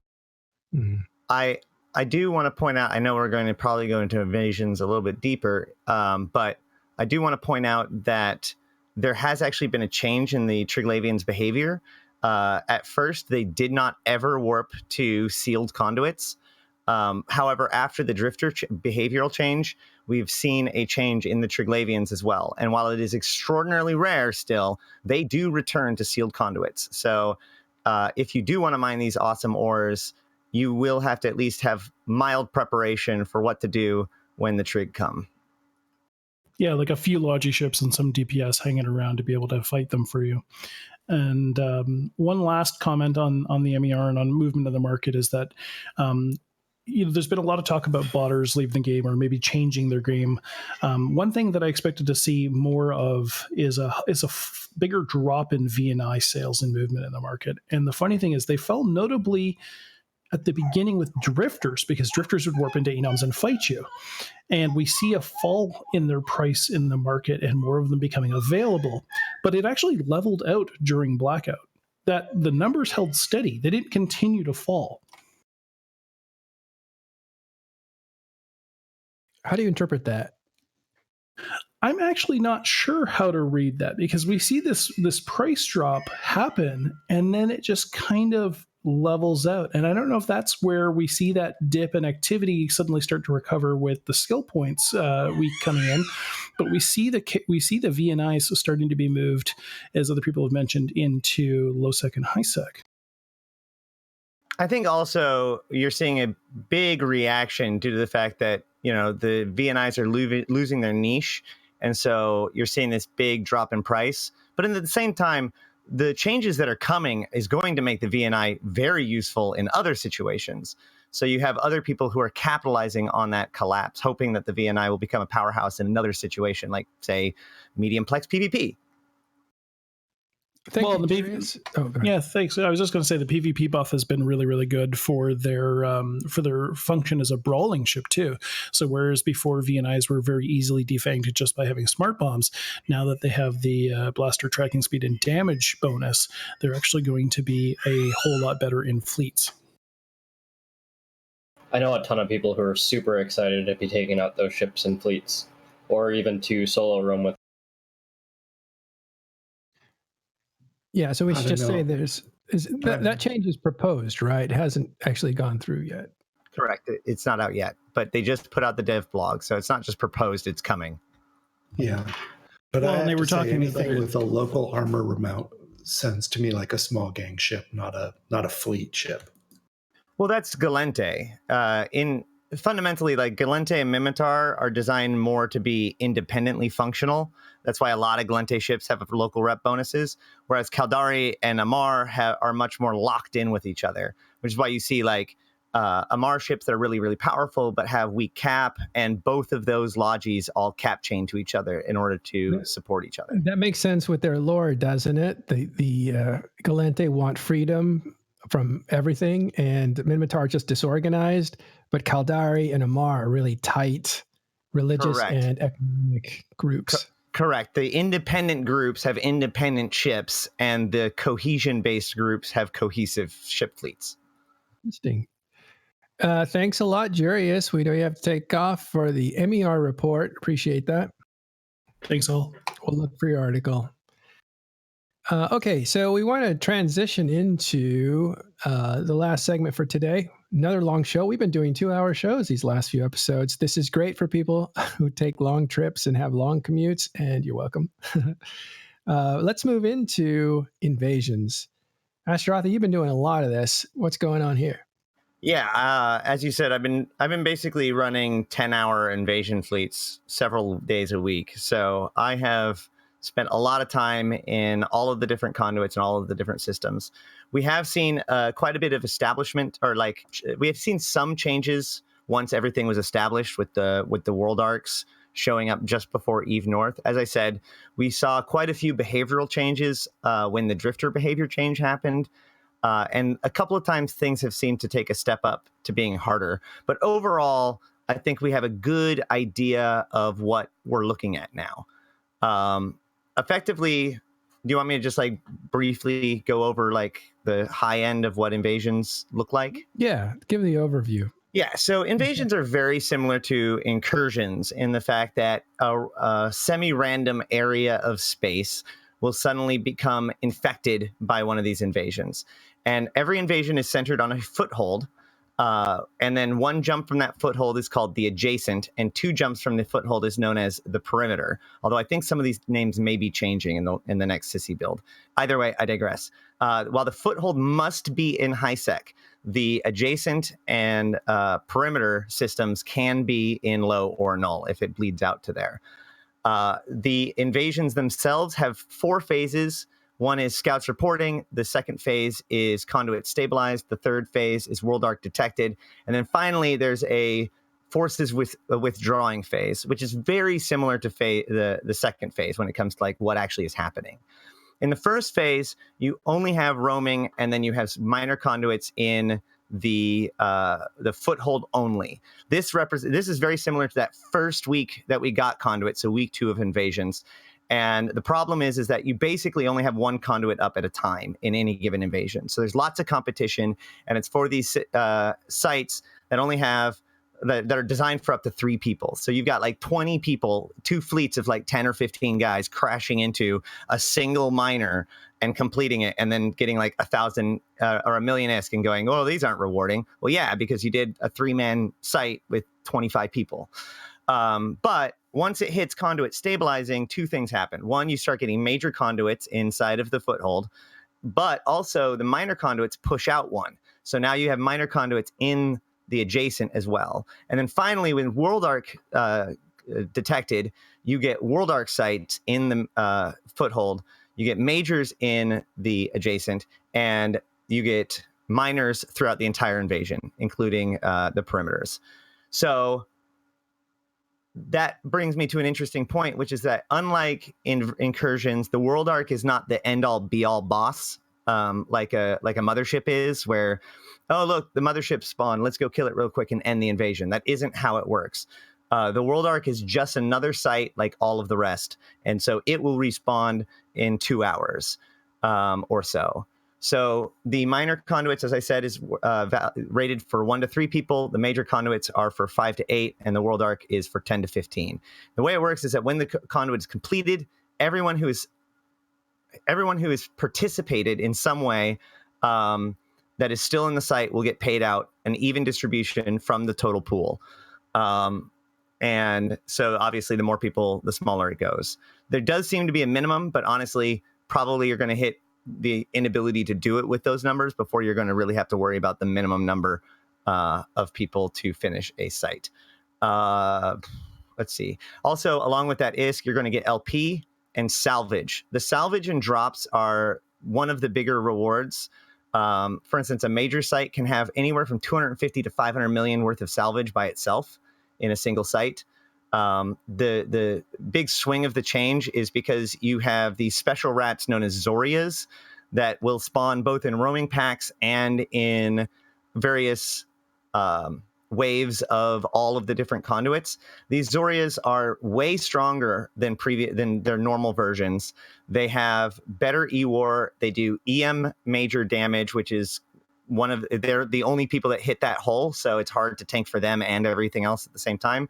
And for instance, the Zoria's Lashak carries 2 countercycled heavy newts. So you're talking about 500 gigajoules every 3 seconds per Zoria Lashak that happens to be draining you. So these things are really nasty. But in contrast, they also they have a better drop rate for all of the skill books, all of the new mutaplasmids, the data cores, and all that sort of stuff. Plus, they actually have new faction and officer guns and radiation sinks for Triglavian ships. So the rewards are actually pretty high, assuming you can do it with a decent group and the correct size group. We estimate that running majors with our ragtag public fleet makes on average about 50 million an hour. And I've gotten confirmation that well-organized groups can easily hit 100 million an hour. So that's kind of the invasions as a feature. One of the biggest changes, as I mentioned earlier, is now Triglavians will warp 2 conduits, and that includes both sealed conduits, but also active conduits. So now fights can go from relatively stable to incredibly spiky with very, very, very little warning. And this kills the logi. For example, last night we went into a major, and now majors have this other weird thing where they have this animation, or they have their first wave is supposed to happen over time, where like the first set comes out and then 30 seconds later the second set comes out, and then 30 seconds later the next set come out. So like if you can kill them fast enough, then you can keep up, but if you can't, then they start to overwhelm you. But the problem is that I think that there's a bunch of trolls running around that just warp to them and warp off. And so what'll happen is the major will be completely spawned. So you have 3 to 4 waves of rats just sitting there waiting for you. And then what we did was we went in there, we knew it was going to be dangerous, but then 2 more waves warped in on us, both with Azori's Lashak. And our Zarmazd, which yesterday was able to tank without ever going below 90, just got crushed with 2 Guardians with all reps overheated on it. And then a Lashak just vaporized before we could get off grid. So things can get dangerous no matter how well prepared you are. But the fights themselves are really fun. You get the same Triglavians that you got in the Abyss, as in the names of them. So Starving will do nuding, Tangling will do web destruction, Ghosting will do tracking disruption. The different one is going to be liminals. Liminal ships carry missiles that are special, and they do EM kinetic damage, which, given the fact that the entropic disintegrators do explosive therm, means that basically liminals are doing more damage, and they're doing it directly into what would be your hull. So those different packs, each pack basically has the same number of rats, but the exact size of the rats and the consistency of the E-War can change depending on each wave. And so while there is a high number of consistency, like my rule of thumb is like, if I have 2 Logi, I can definitely do minors. If I have 3 Logi, I can probably do majors. If I have 5 Logi, then I can start looking into world arcs. But even then, as I said, when things escalate, you got to know when to pull out, or when you have enough Logi to cover down, in spite of the fact that you have these additional dangers. Wild. So what's your bottom line on the arc of this expansion? It was called Invasions. It came in. Where did it go? Where was it, and where is it at now? Like in 2 sentences. Well, it rolled out over time, over the course of almost a month. And then it's kind of slowed down in the weekly rollouts. But we do have, the last things we've been given was a video by Zoria and this really weird video of a red unidentified structure that we have no idea what it is. But we did get to see it at Eve North. So there is absolutely hints that there is more to come. But it's difficult to tell what exactly that's going to be at this point. I mean, it sure seems like a new race, doesn't it? Like a new playable race. Well, there's the precursors, right? And it's very interesting that CCP has specifically decided to call it precursor skills and not Triglavian skills. Yeah, that's the structure that's being shown right now. Thank you. We don't know what it is. If you have any ideas, I'd love to hear them. So precursors are ancient races that players cannot play. Correct. But the reason why I find this interesting is because there's only one other precursor race with tech running around, which is the Drifters. So there is a certain suggestion that maybe they will flesh out the precursor ship line with Drifters, but that's totally speculation at this point. So you're saying that precursors, the ancient races in EVE Online, there's only 2 that are actually NPCs running around. Right. So to not get too deep into the lore weeds at the moment, there's this race called the Jove, which is this super powerful technological race that we all know and love, who the modern Jove has basically left. They're gone. They're effectively an extinct race. However, there are these 2 entities that seem to know each other that come from the second Jovian Empire. So what we know of as the Jove is the 3rd Jovian Empire. But the second Jovian Empire that used to live in Heaven Constellation, which is where the angels got their tech, that empire collapsed in what was called the Shrouded Days, and which is what led what are now sleepers to flee the Jovian Empire. So what we know is that the Drifters are from the ruins of the Sleeper civilization, which, as I mentioned, is from the Second Jovian Empire. And they specifically refer to themselves as Tyrannos, which the leaders of the Second Jovian Empire were the tyrants. And when you read the logs from the Triglavians, they refer to the drifters as the ancient enemy Asdaja and accuse them of being from the Council of Tyrants. So it's clear that the Triglavians at least believe that these drifters, which are probably, again, I'd like to remind everybody, probably a rogue alien intelligence that is not human, that has escaped effectively the Matrix. But yet these Triglavians recognize them as an entity that's from the Second Jovian Empire. And that also means that they are probably from the Second Jovian Empire.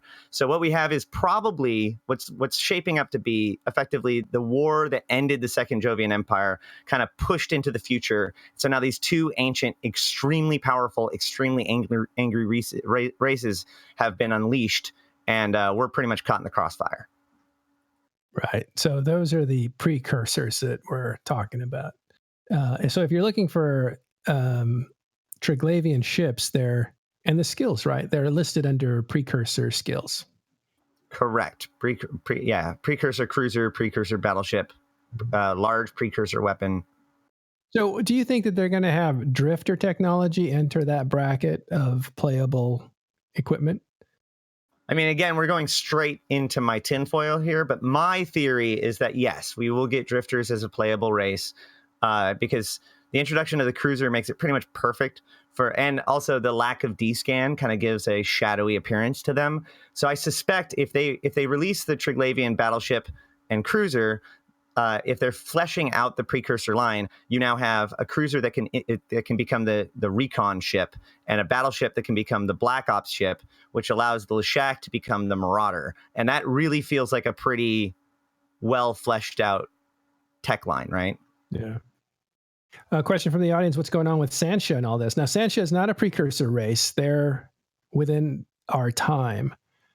Yeah. So Sancha. Sancha Kuvakai was he a capsuleer or proto-capsuleer? He came from before the capsuleer time. So he comes from, I think, the first Galente Caldari War. It might be the second. But either way, he was an arms dealer. And he became fabulously wealthy. And so he basically tried to create his own utopian society. So he took all of his followers and he went off into some distant area and he formed his civilization. And then the empires discovered that he was actually turning all his utopian society into a bunch of cybernetically controlled slaves. And so the four empires, it's the one time that the four empires have truly united against a common foe. And they kicked Sancha out and supposedly defeated him. And things were really quiet until, what was it, YC 112 or whatever, when the incursions began, and Sancha came back in force and started kidnapping people. And at that point, Sancha revealed the fact that he actually has a wormhole generator, which is something that pretty much nobody outside of the Jove have. We suspect that he found it when he attacked Angel Space, like back in like 2006 or something like that. But either way, he has the ability to open and close wormholes. So Sancha has always been there kind of in the periphery when it comes to these kinds of things. When the Shattered Wormholes opened, one of the really weird things about the Shattered Wormholes is that one of the wormholes was populated by Sancha, and there's a dead revenant in there, which kind of implied that something weird was going on, but we never knew. And then what was even weirder was when we started finding out about the Triglavians, they clearly do not like this organization called the Hive-Linked Foreign Narodnia. And while there was guesses about it, once the message from Zoria Triglav was released, we got confirmation that the Hive-Linked Foreign Narodnia is in fact Sancha's nation. So Triglavians hate Sancha. And drifters. Correct. And so I've been digging a lot through the data streams, and it gets really bizarre. And there are definitely some questions about the Sancha.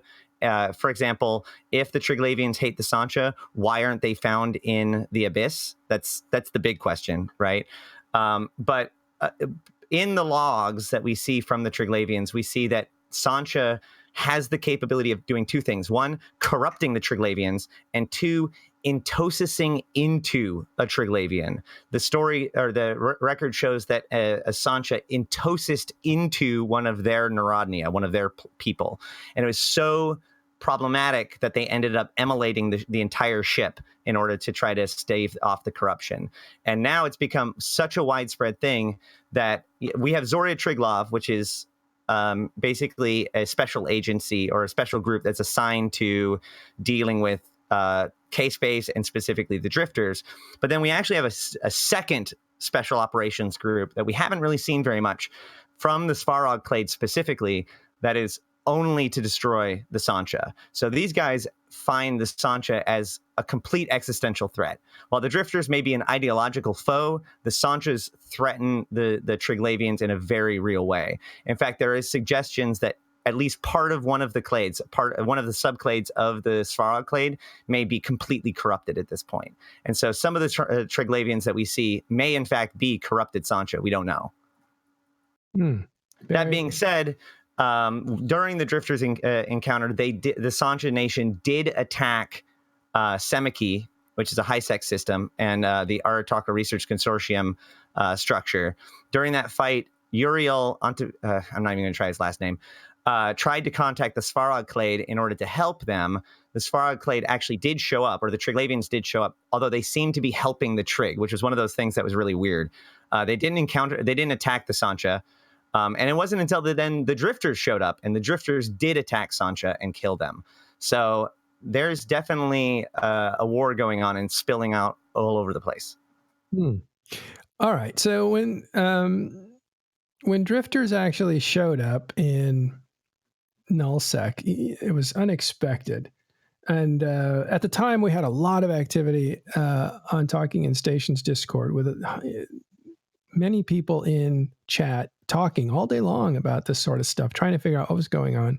At one point, Matani even got in there and started talking with you primarily. And I think that's when you floated the idea that, hey, Drifters could be a storytelling mechanism, that CCP is really just trying to tell a story. And I think it was postulated that it would be the turning off the lights, the blackout that we're in now, was something that was brought in, heralded by the Drifters, because the lore matched up. And interestingly enough, the lore specifies now that, and this is one of the reasons why the blackout seems to be more permanent than temporary, they are drilling in and making sure that we understand that the blackout is not because of the Drifter attacks. It's actually because of the Triglavian attacks. So on the lore side of things, during all of these invasions, the Triglavians are also attacking key infrastructure. They're raiding planets. They're kidnapping people, and they seem to be doing minimal damage, but they seem to understand exactly where to strike, and they're doing it. So that's actually the reason why we're having these helium shortages, not because of the Drifter attacks. That was just kind of pushing it over the edge. But the Triglavian attacks have put so much pressure on the high-sec infrastructure that supposedly they have decided to cut off Nullsec as a way to try to protect the people that Concord really care about. Well, that totally answers my next question, which was the Drifters have disappeared. Why are the lights still out? But that's great. So it's actually Triglavians turning out the lights. Correct. Yeah, they've definitely specified that the Drifter attacks were only secondary. And this goes back to what Concord said during the blackout, which is basically, or no, during the Drifter attacks, which is basically, we have the Triglavian invasion on our plates, and we're not really bothered with what those lawless pirates get up to. They can fend for themselves. It's very dismissive. Well, that actually is great. Interesting story. If you want more of this, check out Ashterothi's channel. And I guess it's just Ashterothi on Twitch, right? Correct. And I will be actually doing invasion fleets pretty much all day today. And I may join you for that. But yeah, so check out Ashterothi on his channel directly after this. And I think, is there anything else on invasions that we need to know? The one thing I will say is that the Triglavians do super focus on logistics. I do believe that there is, I think that the Triglavians are incorrectly assessing the threat on overhealing. And it is possible that CCP will fix that at some point, and that will make things interesting. There's a couple of other behavioral changes that I'd like to see to make things more difficult. Like, for instance, right now, ghosting stay on the Logi 2 and ghosting do tracking and missile disruption. And so now the Logi have tracking and missile disruption, which doesn't seem very effective. So I think that there could be some minor changes to the behavior to make them a little bit more interesting. But bottom line is, I like to say that for a resistance profile, I want for a normal player in the fight, I need a resistance profile of 60 EM, at least 70 explosive, 50 kinetic, and at least 70 therm, with 80 being preferred. Now for my Logi, I'm looking at pushing 90 or above for explosive and therm, and then at least 70 to 80 for EM, with kinetic able to be fallen off to 60. As I said, most of the rats, all of the rats basically do some level of explosive and therm. The liminals do more EM kinetic, and the Zorias do 39% EM, so top EM. So the priority structure would be explosive, then therm, then EM, then kinetic. That's one of the most frequently asked questions that I get asked. So there you go. Thank you. All right. And again, if you want more of that, Ashterothi's channel, he'll be streaming all day today and throughout the week on these invasion stuff. Okay. So thanks very much for that. We want to actually, not this time, but I think next time, we want to introduce a new segment every week. This is a surprise to all the guys on the program because I haven't really discussed it. But instead of doing shout outs, what I would like to do is something called You Might Not Know, or something like that, in where all of us basically say players might not know this little trick, or might not know this little piece of history, or might not know even this comparison of EVE Online to real life. Something like that. Some interesting little thing at the end of every show. So we'll do that instead of shout outs. But since we didn't prepare for it, it would be unfair to put these guys on the spot. Unless you guys have something. I've got one. I have something, actually, and I know that we don't normally do shout outs, but since we're talking about invasions, I have to shout this guy out, okay? So we had this magnate that was harassing us because ninja looters and ninja salvagers are definitely a thing and a problem to have to deal with in invasions.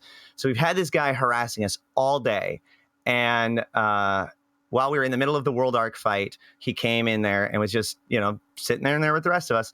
And then this Catalyst came in, and we're all like, what's going on? Are we going to get ganked? We had Code try to gank us twice the day before. So it's like, all right, lock up the key people. Let's see who's going to fire. And then he goes red, and we're all freaking out trying to figure out who it was. And then the magnate pops. And so this guy whose name is Pikachu is a player killer. He's a ganker, but he has started following around and hunting down those who do bad things. And I was like, I need to talk to this guy. And the mails that this dude has sent to me, he is my favorite person in the whole world. And I don't need to read them all, but can I just read the first one? Sure. Okay. Good day, sir. It has come to my attention that you would wish to be in contact with me regarding the killing of the magnate. One of your fleet members brought it to my attention, and I was more than willing to rid the world of a pest. And as a pest myself, I find all of the whining all the sweeter because his objective is in grief at the end of the day. I would gladly assist with anything involving another player's dissatisfaction with their own gameplay, so do keep in touch. I will also look into your stream at some point as well. May you find the stars align with your needs. That is just one example of the amazing mails that I've gotten from this dude. So I know we don't do shout outs, but gosh darn it, this guy is amazing. You may not know him. Oh, cool. Carneros, what might players here's a piece of advice. And this is for when you're undocked doing PvE in Nullsec. A little advice for you. To the left of your capacitor, click on your scanners and bring up your probe scanner. Drag that window up to the top of your screen somewhere. Make it really small. Ignore all the current results except for any unknown signatures in system. Now leave that up while you're working. Don't begin any PvE in system until you've scanned down all the signatures and made sure none of them are wormholes. If they're not a wormhole, ignore it so that result doesn't show up. If it is a wormhole, roll it. Once it's crit, ignore it. Now, as you work, that window will automatically refresh itself. And if a new signature appears, you'll see it in the window. Keep looking at it from time to time. Did not know Make sure you look for it. That will allow you to know if suddenly there's a wormhole, and maybe you should freshen up a little bit because you might have company. Did not know that, Carneros. Very good. Also useful in invasions, by the way. So you'll have sealed sites, and you want to keep track when, as soon as this site opens, it'll open up on the probe scan first, and it doesn't show up on the overview until you warp to it. So if you hide all of the sites that have been finished, then when a new one pops up, you'll see it immediately. Okay, Exxon Fang. So Carneros and Ash had a tip for PvE. I've got one for PvP. Especially if you're newer to PvP, this might not be something you're immediately aware of, but one of the most important things to actually getting fights is to make sure that you look engageable, whether you're solo or in a fleet. To give some examples, you're going to get a lot more fight in something like an Atron than you would in something like a Kikimora. Or if you're trying to fight a fleet of frigates that are in your space, maybe undocking the group of caracals, which are going to eat the frigates alive, isn't the best idea, because you're just going to scare them off. So it's always a good idea that if you're trying to get a fight, to get in ships that are going to be engageable to that other fleet, and you're probably going to get a better fight out of it too. Very good. Elise. Okay, so my tip for you guys is about missiles and missile flight time. It's kind of something that has come to light a little bit more in the last year or so, but it's been a long-held mystery for many people. So if you have a missile loaded into your ship, you hover over it, and it says what the maximum flight range is. That is almost always completely wrong. Missiles don't actually fly for fractions of a second. So if a missile is flying for 5.5 seconds at 10 kilometers, the in-game thing is or at 10 kilometers a second, it's going to say, oh, your missile will go 55 kilometers. False. Half your missiles will go 50 kilometers, and then half your missiles will go 60 kilometers. It doesn't usually make that much of a difference unless you're flying something like a Garmer, a Bargist, or an Orthrus. Things that have missile flight time bonuses, and it can also give you a decision on how you want to rig your ships. Missile flight time can kind of give you an Orthrus that for certain instances can hit up to 90 kilometers. So there you go. I did not know that, Elise. That's fantastic. Thanks. That's awesome. Apollo, do you have something that players might not know? Kind of. Did you guys know that plexes do not increase your tank? Sorry, I really didn't have anything. I just wanted to throw that out. I think I did know that. Another fun lore fact, the reason why local is going out is because of an absence of helium-4, whatever it is. Ironically enough, that is actually Plex. So there's not enough Plex in the system, guys. Make sure to dump Plex into your iHub, and then you'll have local again. I'm not joking. I mean, I'm kind of joking. All right. He's half joking. I'm pretty joking. Anyone else have anything that players might not know? Could be anything. All right. I'm going to save one for next week. Yeah, save them, because we want to do this every week. At the end of the show, we're going to say, hey, here's something that you may not know. Here's a little strategy, or here's a little thing that happened you may not know. And I think that would be really cool. Yeah, that's funny. Somebody says, Matterall knows the Mittani. So you may not know it. I know the Mittani. I was going to do one, but I think I have to double check it because I may not know how this works, but I'll just give you a little quick tip that if you have something in asset safety and you're in the same system, it costs you a great deal less if you have an NPC station in the same system, it costs you a great deal less to take it out of asset safety. And that's it. Because everybody assumes it's 15% of the value, but that's only stuff that's shipped in from a different system, from Nullsec mostly. Doesn't it take less time if you're doing it to the same system too? Yes. Yeah. And I do believe it works to friendly citadels in the system. Yes. Friendly citadels in the same system. Does the percentage tax change on that? Because it's usually 15% of the value of the assets that are in asset safety. what happens if you're in Nullsec and it goes to an NPC station?